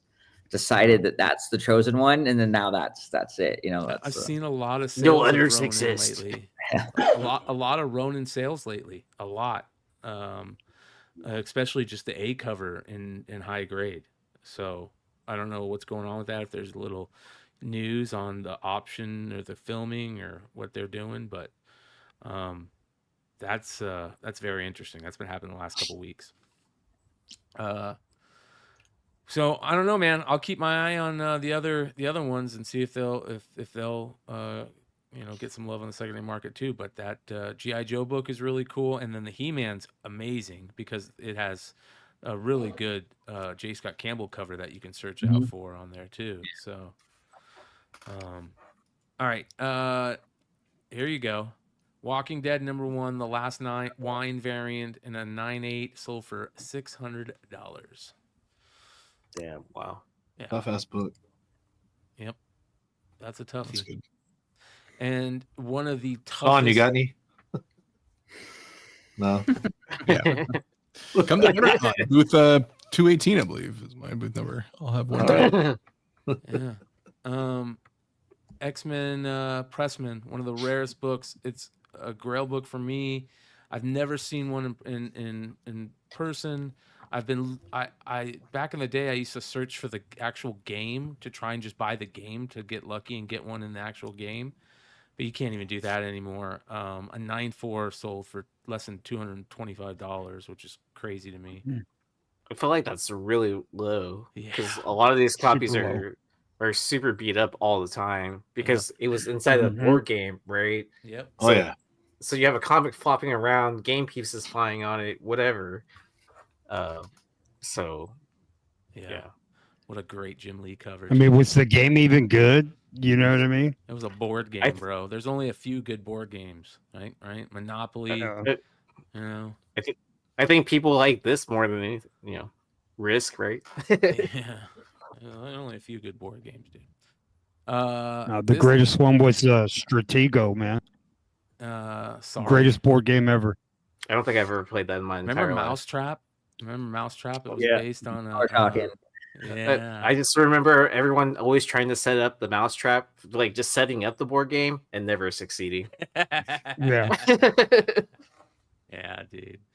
I mean, is Twister considered a board game? No, but denied. Yeah. Chat. I mean, you find it in the board game section, wouldn't you? Yeah. Mortal Kombat Collector's That's what Edition. I'm saying, this is man. the mail away book, the Midway mail away Mortal Kombat book that is fucking rare. A raw copy VF Plus sold for $175. So what was this mail away for? What was Midway? Let me look it up because that is a good question. Wasn't there like a Charleston Chew mail away also? Yeah, at one point? I think so. Maybe was this it? I don't know. All right, let's see here. Collector's Edition mail away. That's Mortal Kombat 2. So there was a Mortal Kombat 2 one. That was a mail away. Let me find. Okay, here we go. Wow, key collector. Okay, here it says comic book inspired by the Midway arcade game, prequel story, collector's edition with $3 printed on it, distributed by mail. That's all it says.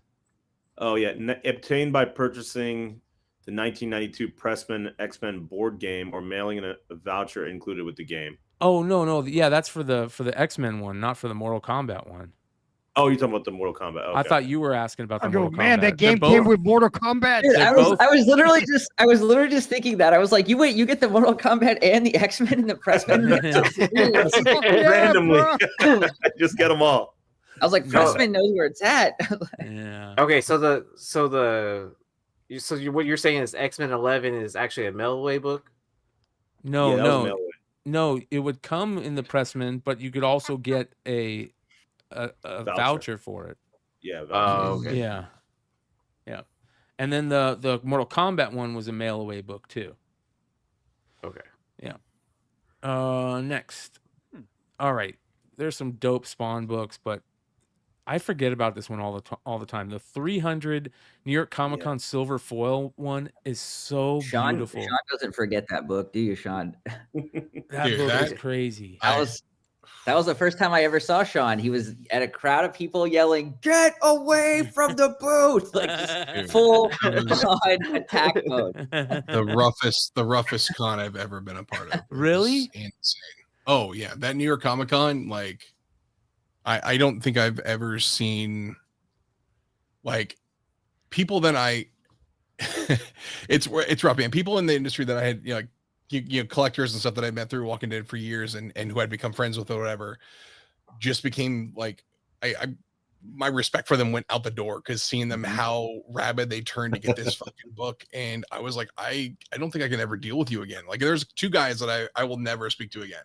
Like, after how they behave. Holy shit! So like treating employees in Image like this absolute garbage. Like the folks from TMP, like it was insane. And I mean, look, I still have a couple that I put up from time to time, and it's definitely not. You look at back now, it's like, dude, was it worth your dignity to get that book that time? Like, it's crazy, man. I got. It's funny you bring that up, Clutch, because I think everybody that has been a con person that at one point would go to cons to get books in any form or in any way, whether it's going crazy and doing dumb shit to get a copy or just standing in line. At some point you have this come to Jesus moment where you're like, I'm not doing this shit anymore, man. It's not worth it. This is so stupid. So, it just depends how long the line is, dude. Okay. And if you haven't talked, I love it exclusive, dude. I've seen Leg in a McFarlane line just fucking get at the back of the line, get back through it, get back of the line, get back through it. So I know the thing, but like that show, that New York Comic Con, I think that was also like there are moments in I think in the resurgence of Spawn, like 300 hit that mark where it's like, oh, Spawn is a thing again. It had waned and waxed and whatever, but it was like, this is now we're fever pitch. Todd is fever pitch, like it, and it was bananas, man. Like, yeah. Crazy. I think I was with Sean at one point where I had that come to Jesus moment where I was finally like, I told Sean, I'm like, dude, I'm not standing in lines ever again for a book. Man, my back hurts. Fuck this, dude. Yeah. Yeah. You want to get lunch? Yeah. I'm too old after that myself. Yeah. Yeah, dude, that was Vinny and I at the Spawn line, just doing laps. I'm like, dude, keep selling me Spawn books. I'll keep buying Spawn books. How you going wrong with Todd McFarlane autographs? Yeah, I wish I had a couple of those. I'll be honest. I don't know what that the is fuck to gorgeous. tell you, dude. That is beyond gorgeous. I still have the panoramic photo I took of like the hundreds of people around that Image booth at New York Comic Con. It's a photo I will never delete. I'm like, just so I can remember, like, this was insanity. I feel like you look at it like you're Vietnam. You just look at it and you're like, the horror. Yeah. Mark Spears said, get ready. It's going to happen again with Spawn 77. I hope so, Mark. I will not help out at your booth. I hope so, Mark. Yeah. Speaking, oh God, another Spawn ready for book, the Mark madness. Malibu Sun 13, a signature series 9/8, sold for $3,750. Damn. Yeah. Not even the Air version. Not even either. that. Yeah. I remember when you could buy the Air version for like this price. I sold a VF Plus of this weekend for 200. I had it originally for 250. The guy offered 180. I said, "I'll do 200," and he jumped on that really quick, which was cool. So Sean said he'll be right back. He's got to let the dogs out. Who let the? No, I'm just joking. Clutch. Yeah. Another crazy rare book. One of the rarest books you'll ever see. Venom Lethal Protector, the black Air cover. Such a crazy rare book and a gorgeous book too. Well, it's just so beautiful. I love the European all black cover of this too, though, or the platinum version of this. The all Iconic. Yeah. Just get a heat gun. You get their version. I know you say that. I don't want to do it that way. I want I want one that was a real Air. You know. Just It's real. accidentally throw it in your microwave. Allegedly. Yeah. Yeah. That's a crazy book though. 4,300 for a 9.0 of that. Yeah. I don't think I've ever seen a black Air version before. I don't think so either. At least in person, I've never seen one. Those yeah, I've seen it. So basically what it was is it got and you know what, who needs to do a documentary on that? This guy right here, Manu, the 99 newsstand. You need to do a little special on the Venom Black. That's a total book for you that you could drop some information on. But I believe it's just like the Spider-Man 2099 second print that comes in the Toy Biz.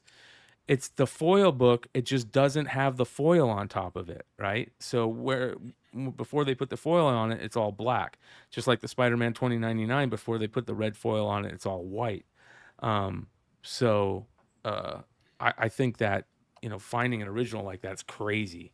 Absolutely crazy. When you guys find a book like this, or like this Venom, this 9.0, right? So on one hand, it's like super rare, and you're like, oh, I want it. But in a 9.0, I'm sure there's not a lot of 9.8s. Do you ever find this like weird thing where you're like, it's rare, I want it, but it's only a 9.0, but I'd never afford a 9.8? Like it's just weird when it's in the case. It's like, for me at least, it's like this weird struggle where you're like, you respect it because it's hard to find, but it's 9.0. What I mean. Like, yeah, that's how you know it's a crazy book when a 9.0 sells for that type of money, or a 7.5 sells for what that bone sold for. Yeah. Well, I think you also have to also seeing that book and saying, you know what, I'm not going to see it again. I'm going to fucking buy it right now. Yeah. You have to decide like how often is this book showing up to market? Like, does it show up that often? Yeah. I would say like what, maybe, and plus twice a they year. may crack it open and press it. Yeah. Yeah. Crazy, man. Crazy book. All right. Another crazy book is Ghost Modern Warfare 2. Mm-hmm. Jim Lee cover. Amazing cover, Jim Lee cover. And super rare book. Raw copy sold for just under $200. And it looks like it's pretty beat up too at that. So. Say that thing is well loved. Yeah. Yeah. It looks a little beat up. That's for sure. So, that's a tough book to find. That God of War, the Modern Warfare, Modern Warfare, one of those rare Modern Warfares sold this week. All those Call of video Duty. game, Call of Duty, or the video game books, they sell for a decent amount of money nowadays. So, crazy. All right, here we go. Another Mark Spears Kickstarter book. This one, the H cover from the Kickstarter, and a 9.8 signature series sold for just under $700. Wow. Yeah. And then this one fucking blows me away too. Somebody got a steal. The Alamo Drafthouse Spawn 301 is a cool ass book. So basically what happened is when Todd broke the record for consecutive books on a single character or whatever, I forget what the record was. It was this book, and he had a special event at the Alamo Drafthouse in Phoenix, where he would sign books for you. He would sign 2 books for you, and then you could go and you got 2 books. You got this book and then a 300 book that you could only get at the Alamo Drafthouse. and it was a cool event. A lot of people were there, local Phoenix, comic guys. It was a lot of fun. I went with Solo Wookie, and Solo Wookie, we're sitting there at the Alamo Draft House. It's a bar, and it's like a movie, all these little movie theaters, and it's a bar. And it was out, or the signing was out just right outside of the bar. So after the signing, we just went and sat at the bar and chilled and, ate some lunch and drank a couple beers. And Solo Wookie calls over Todd's wife and starts asking her questions about Spawn and stuff. And he goes, tell us a Todd story that he would hate having you tell us. And so she told the story about how she made him fire her, I think is what the story is, because she didn't like the tone of the story with Billy Kincaid, and she was helping edit at the time. So she told us the story about how she told him, no, you're going to have to fire me because I won't edit that book. So he fired her from the book. And it was just a cool story. It was fun to watch Solo Wookie, try to riz up Todd McFarlane's wife, so. That's actually crazy that's crazy that you're there, because I was there too. I was helping Todd. I had to take that Violator fucking statue apart. The statue. Put it in a U-Haul and take it back to the warehouse, but make sure it doesnn't break. And there was no support. I'm surprised that thing made it. Bro, that was such a fun event, man. That's cool that you were there, because it was one of the coolest comic events I had ever been to. For conventions, everything. Tom Wachowski showed up too, and he was signing stuff. Yep. Outside. Yeah. Yep. And there was a line of people, probably 80 long at one point, that Todd went outside and signed everybody, and he would sign in the line. He signed everybody, man. He was a fucking trooper, and he was cool as hell to everybody. He's one of the people that I'm never surprised when I hear somebody tell a story about him, because it's always like, dude, he was so cool. He would ask me about this and that. And Todd's very, what's the word I'm looking for? He knows that the time he's spending with people is important, so he treats them good. It's very interesting. So anyways, he brought his Spider-Man one double page splash, that first splash from Swing. He brought that in this little portfolio thing, just unassuming, and he took it out and he put it inside where you put the movie posters or whatever. Yep. And then in front of everyone at the end, he just took it and put it back in his portfolio and just walked out like it was no big deal. And then he stood outside holding it, putting it between his legs, putting it on the ground as he was signing autographs, like no big deal. And then just walked back to his car, and someone, I forget who it was that was with him, but they got 3 other people to go with him, because they're like, Todd, you're holding, everyone saw you take this thing, you can't just walk out there alone. And so all these people had to go with him in his car. It was super cool, man. It was a great event. And here's this blows me away. Only $133 for that. That's nuts. That should be at least a $300 9.8, if not more. So there you go. That's how you guys get that one. Next we have another Mark Spears. This is the Chrome convention exclusive for Monsters. The speaking of McFarlane, Spider-Man 1 homage. And this one sold for $465 raw. This is a crazy Adam Hughes book, the Los Comics del El Sol 25, the She-Hulk sunbathing cover. Oh man, what a great book. Cool. Yeah, 9.6, $200. What a great buy. Congratulations, whoever got that. And then a killer Michael Turner cover. I forget what show we were on. We were talking about Michael Turner, how crazy inexpensive his stuff is. And we brought up this book, this holochrome Fathom 12 wraparound with Witchblade on it. And it is... You got a fucking steal, bro. Oh, a 9.8 for $215. The OG case. Wow. Yeah. Well, second tier, we all know. But by now, that thing's so washed, you just don't see him quite as much. It's not the I'll crack that open in 2 seconds, dude. Yeah. One-handed. Don't drop it, dude. Yep, one-handed. All right, some got some toy stuff. So this G.I. Joe, Have you ever heard about this G.I. Joe hood? Nah. Okay, so this G.I. This G.I. Joe is crazy, bro. So this comes from a set. These two figures that sold for $295 loose. Those aren't even their real weapons for both of them. One of them has the weapons. The other one is just anybody's weapons. But check this out. This is the original. It was a 2-pack. It came with a vehicle, a playset called the Dino Hunter Mission Playset, right?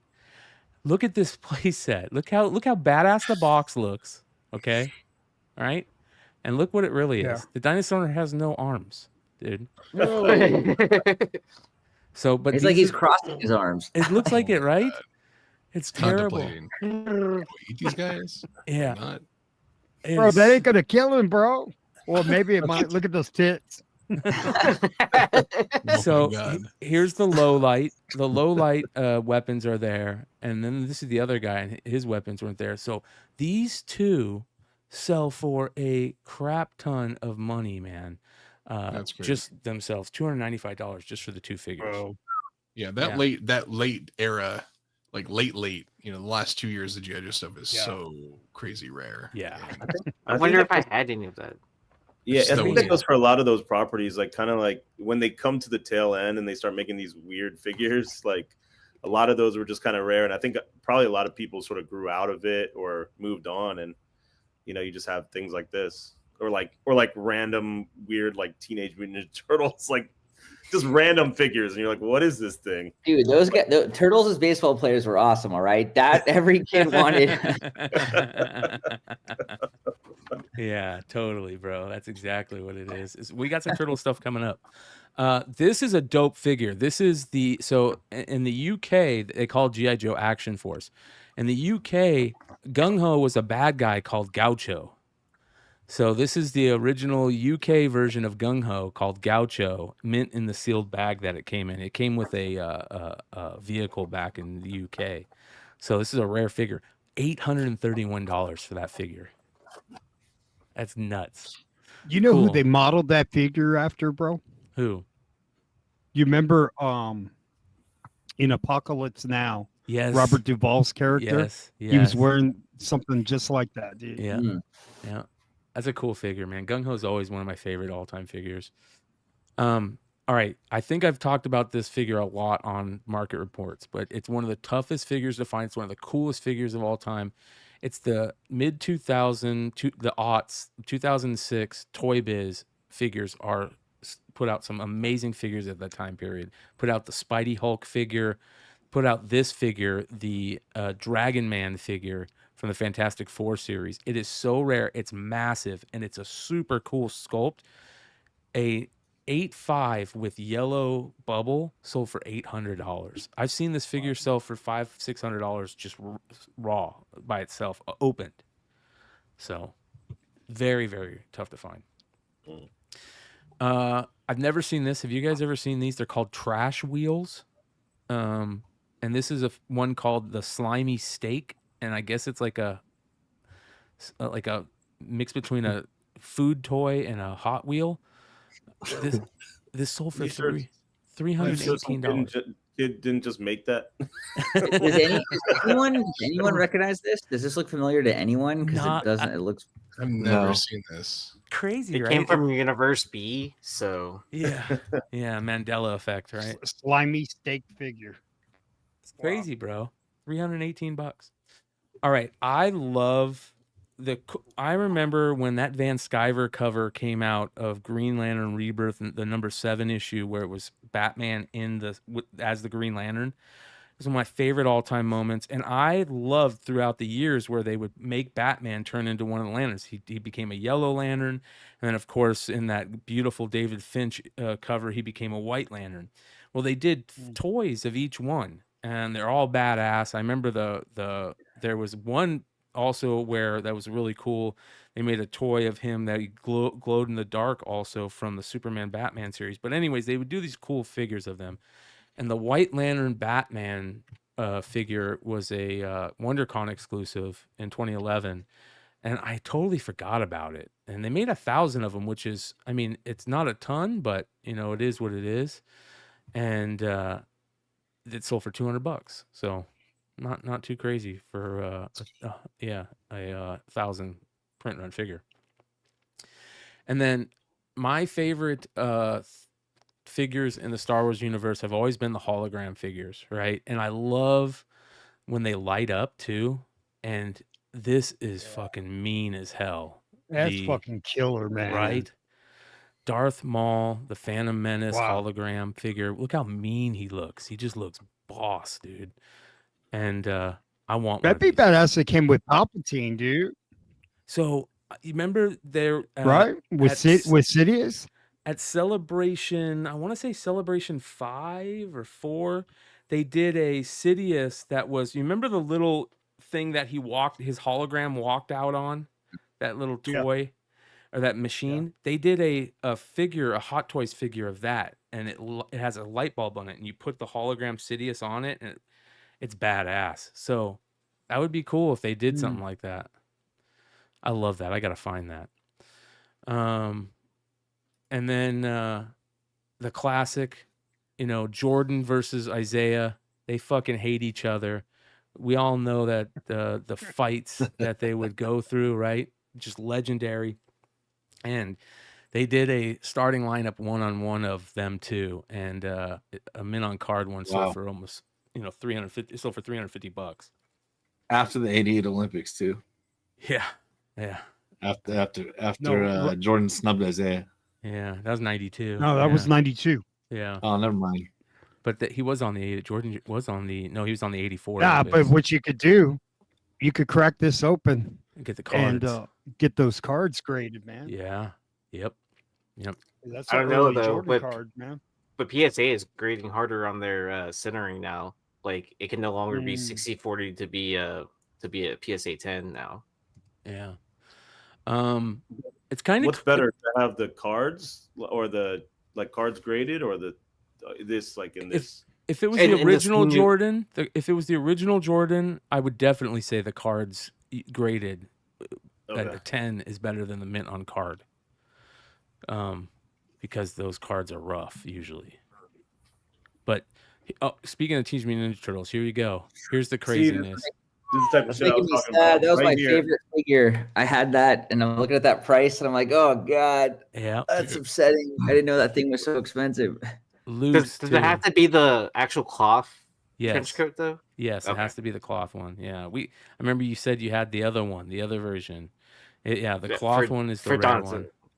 Yeah, I have the other one for the Donatello. Yeah, with all the pieces, but like those aren't worth anything. Yep. And this one, here's a loose one. It's not even mint on card for $2,600. Jeez, that's insane. Yeah. And then, of course, one of the rarest Star Wars figures is the Han and Carbonite from the last 17. And this is the logo, the Palette Toy Tri logo, sold mint on card for almost $1,500, $1,436. So absolutely crazy. All right, we got a couple. I got to get a coffee table like Nate, man. Nate's got Han Solo frozen and Carbonite and a coffee table. I know, man. bro. That shit's so dope. That shit's so dope. This was crazy cool to me. I've never seen these. These are Halo from Marvel. It's called Halo Fall of Reach series, and I love this cover with Cortana. Look how dope that cover is.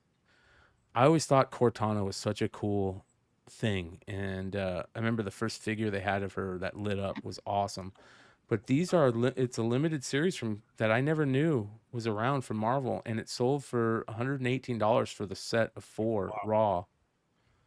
So oh wow, yeah, I feel like that's a really good price, especially if the rumors are true that Halo is coming to PlayStation, so bigger market besides just Xbox. This is cool. Check this out. Amazing Heroes is the remember we talk about. I love these old school magazines, comic magazines. Amazing Heroes 139. I don't know if this is true, but this is claimed to be the first appearance of aliens in comics. It's a cover talking about this is from '88 from Fantagraphics. Wow. So 9.0 sold for $195. It's pretty dope. This is crazy. Diamond Comics India Spider-Man 1-4. I've never seen these. Sold for $300. Spider-Man India Comics. fuck? Yeah. I've seen these. You've They're seen always in these? the crappiest condition. Yeah. Look at that Hulk. Red Hulk before. It's the first Red Hulk, bro. Yeah. It's the first appearance of the Red Hulk. How much did that sell for, dude? $300 for the lot. Look at this one. Oh, that's tight. He doesn't have the glider. That's awesome. Bro. Gwen Stacy with red hair, bro. Yeah. I didn't notice is the that- missing lighter until you said that, John. That's like, what? Is that the first Red Goblin then? Yeah. Look That at this first one. Red Goblin. That's dope right there. Bro. Yeah. So they have God. these in all like a bunch of different languages too, like Bengali, Hindi. That's Telugu, nuts, bro. Yeah. That's super cool. Yeah, Yeah. 300 Bro, I bucks. would have bought this. You're gonna have to 300 look bucks? for those next time you're out that way, Yeah. Vinny. Bet Yeah, Josh it's bought just it. it's so hard to know where to look. Like I tried years ago, and I think I told you I did find like some of those old school, like the fun. I think it was Fun School GI Joes, like Yes. years ago Oh, yeah, I remember that. in India. And at the time, I mean, this is when I was young. So, Zartan. but yeah, I mean, I found a bunch, and I just brought them all. I remember my dad like just put this. He put like a rubber band all around them, so they're all like, they're all kind of crumpled a little bit. But finding comics and stuff is a little tough because people really didn't care about any of this stuff at all. Like they would read them obviously, but you'd see this, and then there was a few other comic series like with Indian characters, and then also like religious kind of comic book stories out there. So, but I even growing up, I never really saw these when we used to buy comics, because I used to have my dad and mom buy me comics at the bookstores. So I never really First saw Red Hulk, bro. Yeah, that's cool. That's cool. He's Was red, it- right? You gotta hit up all your cousins and be like, remember those toys I gave you as a Yeah. kid? You owe me a favor in finding these comics. Yeah, is that a throwback Yeah, to that time I complained about that? Because that's exactly yeah, what happened. yeah. Oh, you actually did that? Yeah. No, dude, my dad packed up all my GI Joe. No, I remember you telling me about Yeah. that. Yeah. It was a No, but callback to I feel like going back and doing that, but that. I don't know what this is. Have you guys ever seen this? It's Scotty Young Wow. Junk. And Nope. yeah, I've never seen this. Collection of Scotty Young artwork from 2006 to 2009. Junk. Wow. Never seen that. Look at this. Yeah. That ain't That's junk, kind of bro. cool. That's fucking fire, bro. Yeah, here's the Wow. X-Men. When no one went to his website, Mhm. that's when this was bought. Damn. Wow. Sold Yeah, for a now it's shit like ton. daily sell. You got sellouts daily there. Yeah. Like literally just something he releases every freaking day that'll just sell for like $1,000.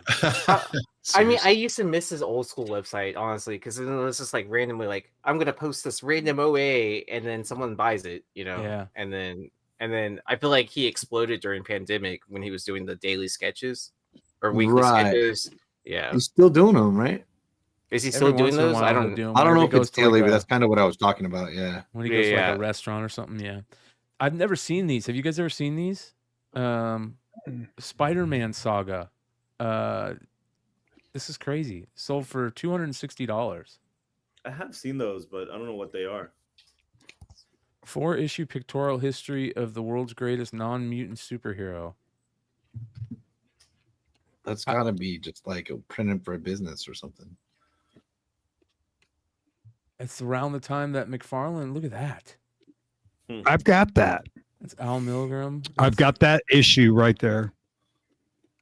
That's crazy. I didn't think. I It's didn't think rare. that was a Okay, thing. this is money laundering. Yeah. Dennis, don't tell everyone what I'm doing. All right. $260. Looks like near mint. Wow. All right. Talk about a big fucking book. Wow. Yeah. Mm.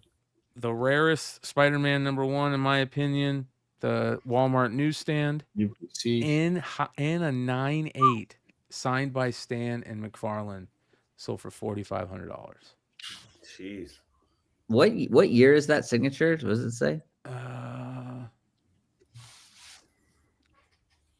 says 14. Both on 14. Yeah, 2014. That's another interesting question. Can you tell by the signature what year it was? I'm not gonna lie. That signature looks a little sus to me. Yeah. but if it was great, if it was graded that far long ago, then.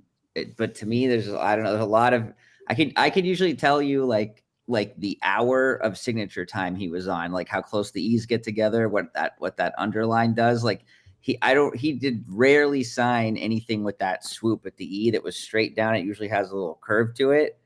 And that T is like all over the place. Like if I mean 2014, it was, but that looks, I don't know. That I'm not going to call out anything, but that looks a little sketchy to me. Did you see that S looks small too, right? Yeah. Or is it just because the T's big? No, I mean, I think it's like, it's that T. It's even the L's a little weird, and that line, that swoop is right. This. If you go look at another one, they always have a sort of a little bit of a. He was a lefty, and it like sort of, I don't know. I mean, again, I'm not like, I've seen about 1 million of them, but that one looks a little sus to me. I mean, I can't prove it obviously, but. John, did you see the post not too long ago on IG? It made a bunch of waves from 99 Newsstand talking about all those smudged. Those smudge ones, yeah. Someone sent that to me, and I was actually really curious about that. I don't recall ever seeing any sort of smudge situation or anything like that, but I was curious about that because it's like you would never. Stan did smudge stuff because he was left-handed, but you would never smudge. Like, wasn't there like 10 of them or something? Yeah, like, wasn't there like? Yeah. You would never. The only way that would never have happened with a hand, it would have been like a noob who would have been getting them signed and stacking them on each other.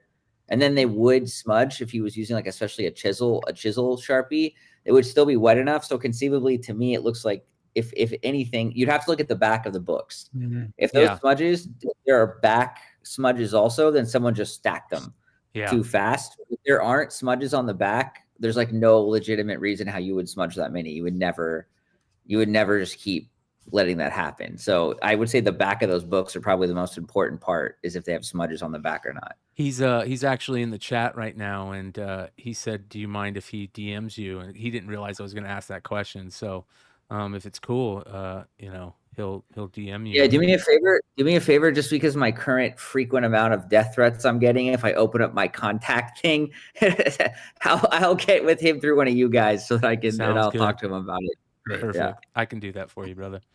Yeah, but I'll definitely. This is Brian, crazy. The silver, just kind of on a tangent, but the silver version of this book, there's that like blue lizard variant. Do people care about that? That's a great question. That's a great question. Yeah, I think it's like a small percentage, right? Yeah. Because isn't it more common to have the blue error variant than the actual actual green color? No, I don't think so. I know it's that way with the Galactus for Secret Wars. That's what I was thinking of. Later, Hood, appreciate you, brother. Yeah, I think it's for that way for the Secret Wars, but I don't know about the blue lizard one. Gotcha. So, yeah, cool shit. All right, you guys know I love this fucking furry book, man, and this is the one. I wish I need to get lucky and actually find this one. Every time I see it after it's sold. Genesis #2. This is Terry Moore's first professional work in comics, and it's also the first appearance of Francine and Kachu from Strangers in Paradise. They were originally furries. That was not somebody on the panel farting, John. That was a super chat from Hive Comics for $5 that says, "Great show tonight, guys. I have to head to bed. Hood, I set a leather aside for you and have books in the mail for your pressing." So there you go, Hood. There you go. Oh, nice. Yeah, right as he hops So there's off. his payment. Yeah.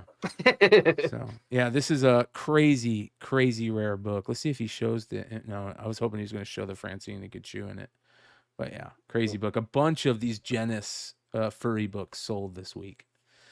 Next, another rare staff variant. This is the Power Rangers Prime #1 staff variant in a 9/8. It sold for $660. I've never seen that one. I may have submitted that book. Oh, not bad. Not bad. I remember this being such a big deal back in the day. Over the Garden Wall, the hardcover, and all the Kaboom comics sold for $517. Do you guys remember this? How big of a deal this was? I think I bought some of the OA for the first book. Did Oh you? wow. Oh wow. Yeah, That's sick. it was like $100 on eBay or something. I remember, but it was from that first little miniseries. Yeah, this was a big deal, man. A big deal. So sold for $517 for a nice little chunk of it, including the hardcover. This blew me away. All right, this is a 1939 UK newspaper, a tabloid newspaper called The Gem. And in it is an advertisement for a Triumph something, and they're using the Superman Action Comics #1 image for the advertisement. He's even got the crazy. Right? He's even got the S on it. Yeah, we'll take a bigger look at this. It sold for like $250. So are you saying that this is the first homage? I don't know what. This is crazy. Look at this. Order. That's hilarious. That's good. It's just a little advertisement right there. Isn't that crazy? Yeah.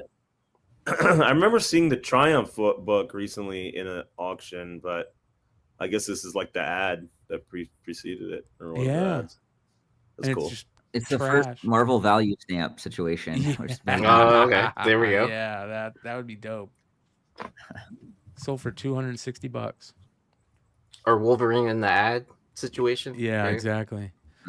All right, this is fucking dope. I would not have sold this for $300. Whoever sold this, I'm sorry. Whoever won it, congratulations.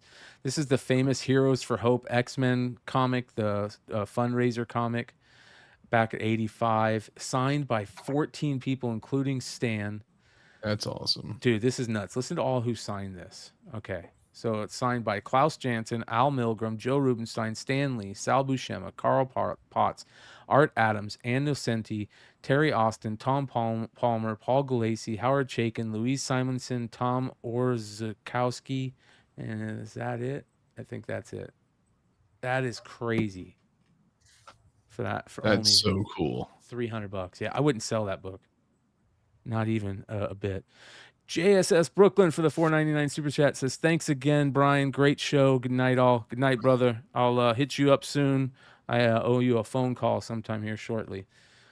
Yeah, this is a crazy book. I remember this book back in the day.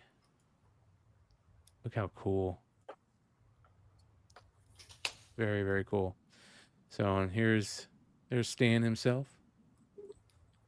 Art Adams. There's all the people that signed it looks like. So, I don't know, man. I wouldn't sell that book for $300. No way, dude. No. We got just two more left. This is a rare book that I've never seen. It's supposedly super rare from 1993. It's called The Image Scene. And it was a catalog magazine that I guess they put out back then. Really, really cool looking. Oh, come on, man. Show me the insides. Let me see that. I was pissed that I didn't see the insides, too. They did not show it. All they showed was the cover. But that's super, super dope. And it sold for only $100. Never seen that. Love to know what it actually was. And then finally, one of the coolest G.I. Joe toys ever. This is at that time period towards the end of they brought back the Joes and started doing repaints in them for special Toys R Us packs, which these were. And they did a Tiger Force Toys R Us pack where they repainted all the original molds. And look how dope these figures are. There's one that's so good. And it's the Jinx Tiger Force figure. She's got a tiger paint, a green and yellow tiger paint on her. Oh, yeah, that's so good. And then there's a Firefly figure that's got Tiger Force for some reason. He's Wreckage in this. We talked about this, I think. Yeah. And then there's Stalker, Big Brawler, right? And then Dial Tone. Super dope. Still mint and package, but there you go. Look, that's cool.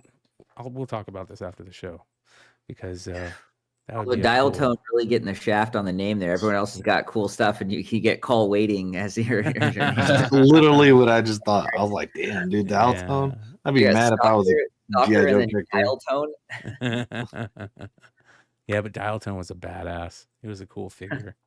He doesn't look that cool there. His original stuff was really cool. Yeah, that wreckage is very sought after. So that is the market report for this week. Nice and easy, very simple, good shit. So you gotta love it, man. And then what? Oh, I saved this just for the end too. C2E2's coming up. We talked about C2E2, and our boy Clutch has another book coming out for C2E2. Jesus, what am I doing with myself? You're fucking crazy, dude.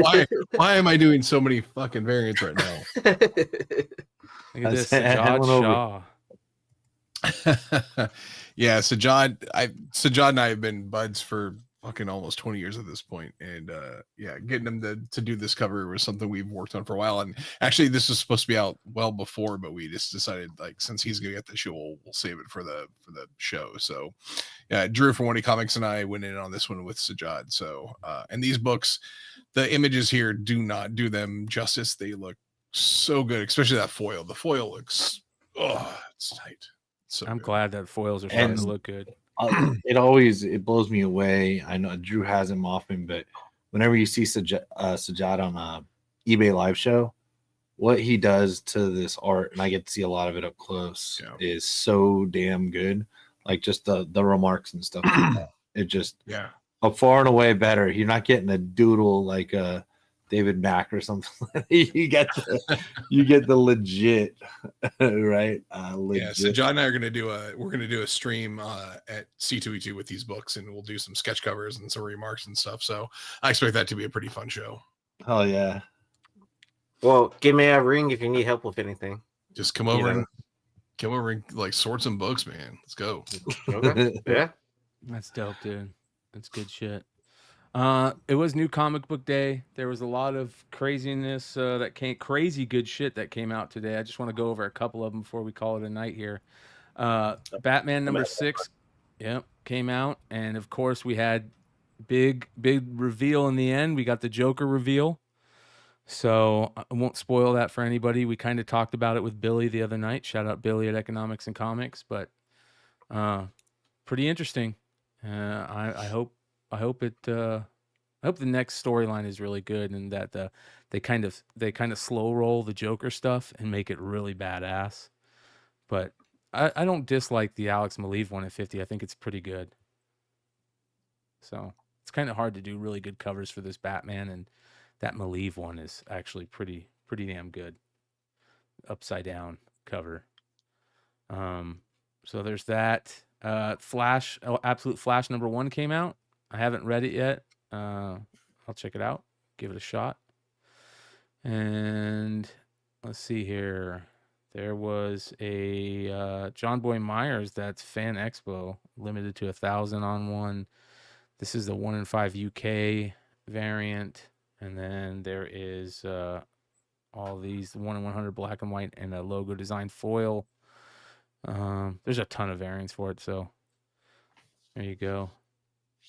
Blind bag. They got a VIP Fan Expo blind bag remark. What did you hear about this? Anybody know about this? The blind bag stuff? If you're like a VIP pass holder for the shows, you got they had these at MegaCon. You got a blind bag, and there's different versions of them in there. So later, Vinny, appreciate you, brother. Yeah, later, Vinny. I remember MegaCon did that a couple years ago with Art Germ. They had like a reprint of Batman Adventures 12 situation. This is a really stupid question, but I'm not seeing the difference between these three. Okay, anyway, one doesn't have the flames on that Superman. Yeah. I just couldn't tell what was happening there. Yeah, it's hard to do that. It's hard to tell sometimes. They're so ridiculous what they do. Yeah. Oh, the logo, the cape in the background. I think one says signed, one says remarked. So okay, that makes The boots too are all different, right? Yeah. Getting old. There's the art germ. They're redoing all the Hush stuff. This is a Clayton Crane web store variant that he's doing just for his own stuff. That's actually pretty good. I kind of like that. Yeah, I don't dislike this at all. This is one of his better ones recently. It's pretty dope. Joker's just a badass character to draw. Looks super shiny too. Yeah. Dan Moore is always good. I love this Gutierrez cover for Superman's World's Finest, number 37. This is a dope Pewtree 1 in 25. All right, the Panosian Catwoman 74 is gorgeous. And Cho. Yeah. Frank Cho 1 in 50. Both of them are gorgeous, but I want the Guy Fieri, man. Yeah. Big ass Raiders fan. I got his back. Scott Forbes 1 in 25. Hood'll like that. They did the Superman, Golden Age Superman for the facsimile for the Superpowers figure. They're doing a Sonic DC crossover. I don't know. That'll be interesting. Oh, that is kind of interesting because wasn't Sonic with IDW? Yeah. Yep. It's very interesting. I don't know if IDW is part of it or not. Ashley Wood 1 in 25 for Detective 1095. Badass Ashley Wood. That's pretty cool. Chris Stevens cover for New Gods. Jenny Frizen International Women's Day New Gods for Big Barda. That's badass. This is actually a pretty dope Nightwing cover. I have no idea how to say this name, but this artist I'm gonna have to check out now because this is I'll mess it up and I'll feel bad if I do. So no offense. Dude, we probably screw up like 20 names of the show. We just don't know. But look how gorgeous that is. That's phenomenal. It's really good. There is this corner box. I love this. This question number 5. I love the corner box variant. I like that. Yeah. All right, another Frizen, a beautiful Frizen for what is this? Titans 21 International Women's Day. Starfire, fantastic. She's beautiful.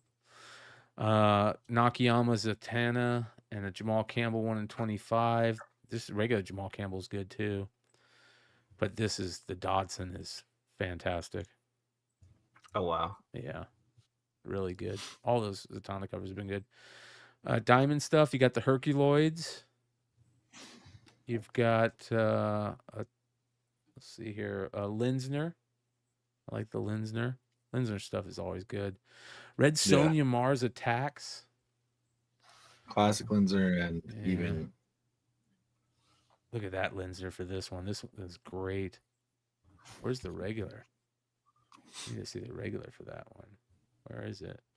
Did I pass it? It's not up there. It's beautiful. Silverhawks, I mean. Ivan Tao's pretty dope. Lyrics Lee. There's a Perilla foil. And then we have the Mark Spears. Silverhawks. All the different color variants. Massafera Thundercats Lost, number 1. It's pretty dope. Clayton Henry, Declan Shelby, Jay Lee, Mark Bagley. That's interesting. Doing the cover over there. Marvel stuff. You've got the Rivals. Jeff the Land Shark. This is going to be a big book. There you go. Where's Hood? Hood's probably going to buy 10 copies of this. Such a cute little dude. Cute animals, for sure, dude. Yeah. All the shit he talks, he is a sucker for a cute animal. Yeah. Yeah. We all are, man. I actually like this cover it's here. True that. That's a good cover right there. Yeah, it's neat. Justin Mason.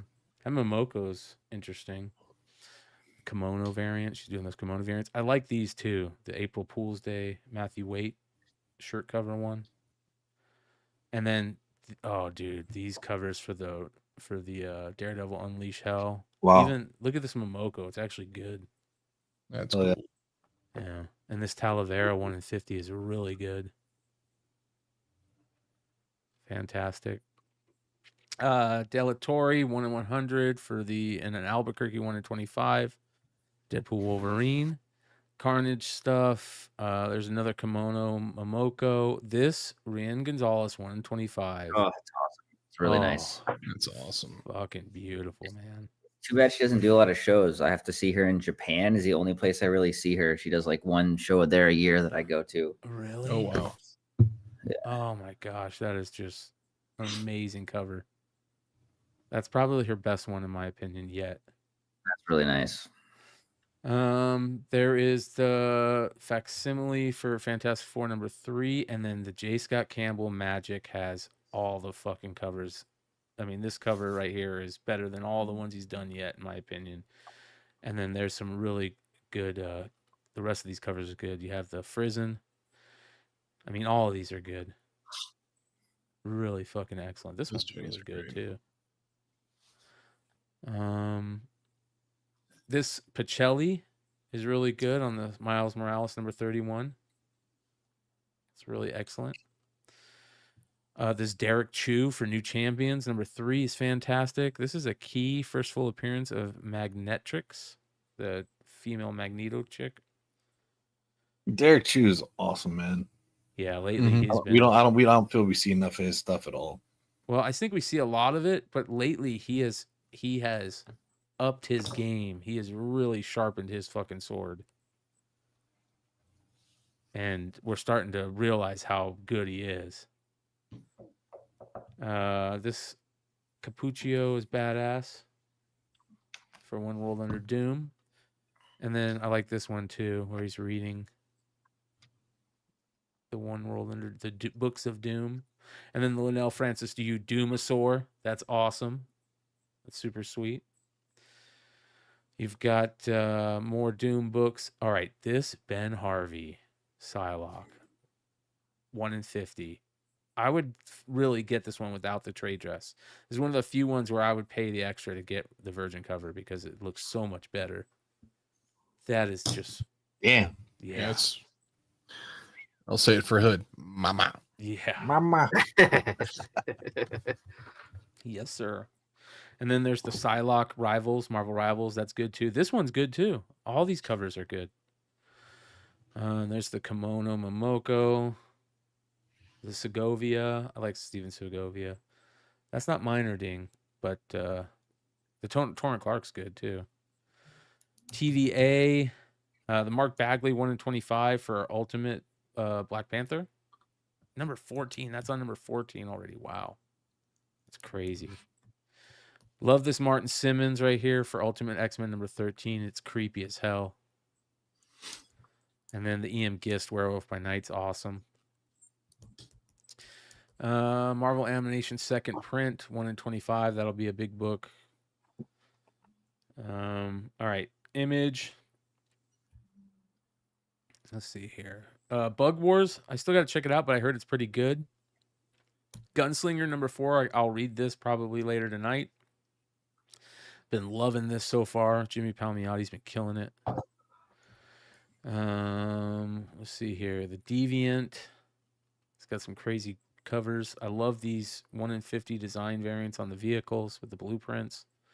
G.I. Joe #5. I'll read this tonight also. That's a cool David Finch cover right there. Oh, yeah. And then, of course, you got the Ryan Sook, which is awesome. So good. Yeah. King Spawn. We're going to start seeing those contest winners start dropping here soon. They dropped one the other day for Spawn. So I don't know if any of these are them, but I'm looking forward to seeing more of those. Nice. Yeah.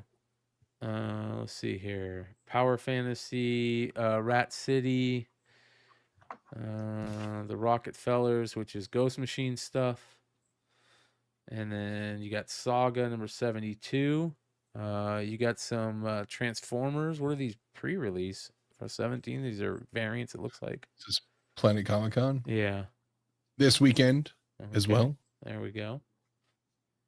Walking Dead Deluxe.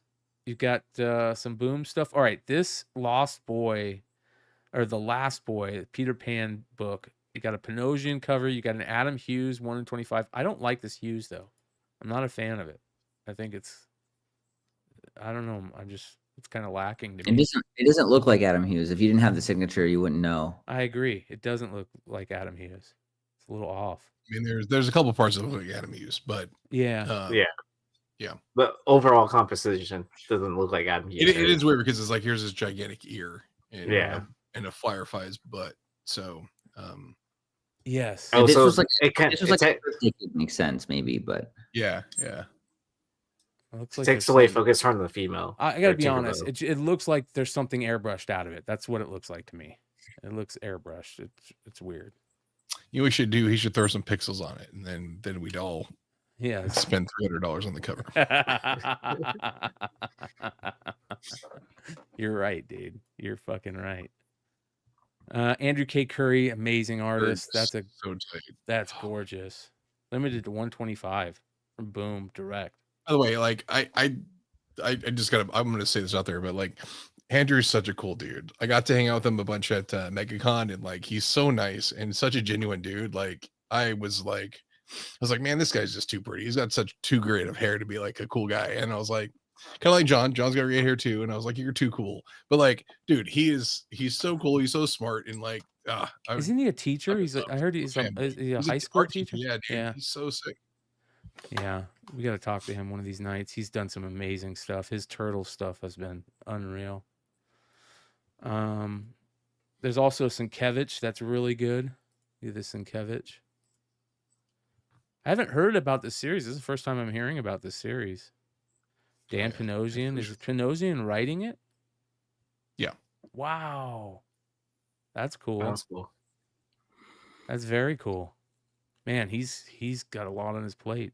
There's going to be a Virgin 1 per store of his cover. Here's the 1 in 10. There's a lot of covers for it. There's a 1 in 20. Nathan Zerdy, Tinkerbell.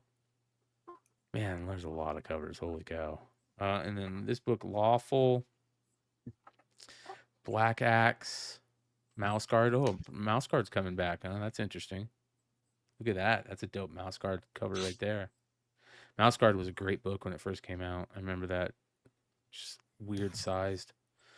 Conan stuff. Look at this freaking Ivan Tao. This Heat Seeker cover from Ivan Tao is unreal good. This is one of those ones where the Virgin, Jesus. I couldn't tell it was Ivan Tao. Like the neck's not elongated enough and stuff like that. Like it used to be. This is so good. Yeah, that's pretty sweet. 1 in 10. And then the pool yacht. There is a pool yacht. This is the pool yacht right here. Fortunately, it is a 616. All right, there we go. But it is fantastic, man. That's a great cover. Look at those shoes, man. Lubies. Yeah. Red bottoms. Let's see here. There's a bunch of covers for this. As you can see, Jay Ferguson. This Robert Hack, Fear and Loathing homage is pretty good. I'm sure this will. Hack's the man. So, yeah. So this will probably be a big seller. Pretty interesting. That's a cool cover too with the skull. All right, Jay Stevens, 1 in 10 for Epitaphs from the Abyss. Number 9 is fantastic. This Bermejo is scary as fuck. That is so creepy. Have you guys seen this? Look how creepy that is. They're doing a good job on creepy covers. Oh, nice. I'm enjoying the storyline too. Fuck, Or just reading this. Yeah, I need to catch up, but so far, what I've read. Love Jay Stevens. Out of Alcatraz is a new series. Ricklemania, there you go. You got some Dark Horse stuff, Star Wars. See if there's anything crazy. I think that's just about it. There is Dick Tracy, Francavilla cover. LA Strong, a charity comic. So there you go. That for the wildfires. And then some My Little Pony stuff. Sonic, it's number 77. Here's the 1 in 10. It's pretty good. And then there's some Turtles books here. Mutant Nation. Critter, shout out to Big Dog Inc., Tom Hutchinson. Get some Critter books. And Zenoscope has the John Royal. We were talking about Josh Burns the other night, too. The John Royal Tinkerbell. Wow. Yeah. Okay. That'll sell. Yep. So that's just a winner. That Grim Fairy Tale's got the same arms as the dinosaur from that G.I. Joe pack. The one on the right. You're totally right, bro. You're totally right. Oh my god, that's hilarious. Look at that. Like, hey, hey. That's fantastic, dude. We get you. Archie, you got a homage to Amazing Spider-Man 50 with this new book. Yeah. And then I think that's about it for the most part. You get the pinup Apocalypse. Make sure you guys get that FOC for that Sveta issue for the second printing. Sweet, yeah. And Knights of the Dinner Table. And that is it for New Comic Book Day. Good shit. So, yeah. Good show. So, what else? You guys got anything else coming up this week? Any interesting? We got WonderCon next week, which is going to be crazy. No long story short tomorrow night. No long story short tomorrow night. Okay. And maybe not next week either, unless we. He's in Paris, right? Yeah. So if we do a show, it won't be our normal format. So I don't know what we're gonna do. We don't have anything planned. I saw he was looking for comics while in Paris too. That's a yeah. Comic. He was telling us that so Longshort had like a full day, like when he first got there to Paris to like dig around, and the place he was staying at was like super close walking distance to him, like at least 3 locations. Really? Yeah. Of course. So that's cool. Yeah, so he spent his first day like eating probably some really good food, and then also digging through comics, trying to figure out how to stand in line because there isn't one. He was actually finding Winpool comics, so I mean I'm sure a lot of people in chat. Yeah, nice. He was like, I think it was like 1 or 2, but he was like still more than I can find in the U.S. Jeez, true. Yeah.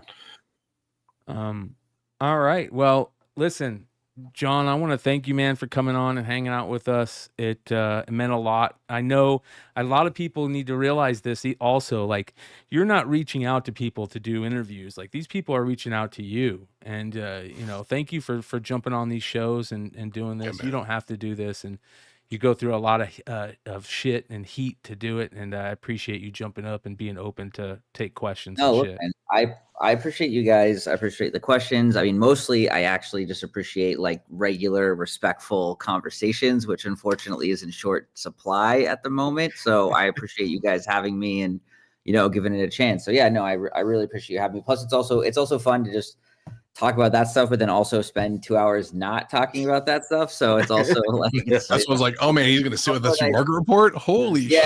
Yeah. I've never been more excited for a 2-hour market report. I'll tell you that. Okay, that was a nice break right there. So I really appreciate you guys giving me a chance to get the story out there. Well, man, you're welcome back anytime, and I hope to see you at one of these cons this year and shoot the shit in person. And if you ever need anything, let us know. And stick around for a little bit after we end. We shoot the shit afterwards. Sure. So, you guys got anything? You guys got sales coming up? Leg, you got a sale tomorrow? Yeah, rocking tomorrow, like always, basically. So 6:30 tomorrow, eBay Live. You can get all the links. You know where to get them. Check out my Instagram, bigleg.com, whatever you want to do. And I believe, Friday at 4:00, like always. Friday's generally the biggest show of the week because, well, people show up and buy better books. So I bring a little bit heavier hitters, but you can see them advertising stuff whenever you come in on my Wednesday or Thursday shows. And I believe I'm leading right into a Big Clutch tomorrow, right? Yes, sir. I'm going to go on right after Leg, who goes on after Drew, who goes on after Rabbit. So big crew day on Thursdays. And you can find all the links below, you guys, to their stuff, to follow all their stuff. Yeah, man. Thanks for checking it out, guys. You got another leading up into next week when I'm sure we'll get some live on location next week somehow, right? Yeah. Brian, you got to bring a camera or something, man. We'll be out. I'll be out at WonderCon. I heard I'm getting beat up at a con earlier today, so maybe it'll be there. Oh, no. Oh, maybe we have to see the first fight ever at a convention. See, John. I don't know. Peach Momoko's not going to be there, so yeah. We feel your pain, brother. We feel your pain. You should bring me on if you guys ever want to cover fights in fights. I can go over that Peach Momoko story for you at some point and give you the actual. Oh my lord! There you go. Oh boy. No more craziness. Comics, Yeah, I'm gonna have to come on our Saturday night show for the drama alert. Yeah. Okay, go. Count me in. Yeah, next week, WonderCon. Hey, you guys, tomorrow night special episode of the industry show with Eric July, aka Young Ripa, who is just totally changing up the comic book distribution world in his Ripa Send and his comic universe, including ISOM and all the stuff he's doing over at the Ripaverse. So it's going to be a very interesting interview talking specifically about distribution of comics and his thoughts on how to distribute his books. And still, he has a very interesting thought on keeping books collectible, if they should be collectible or if they should just be readers, and how he gets his stuff to his fans. So it's going to be a very interesting episode talking about distribution in the world of independent press comics and crowdfunding and all that type of stuff. So that'll be tomorrow night, 9 p.m. Eastern, right here, back on Beyond Wednesday. So much love, you guys. We'll see you tomorrow night. Go show all these guys some love on their socials and in the links below. We'll see you next time. Adios. Peace.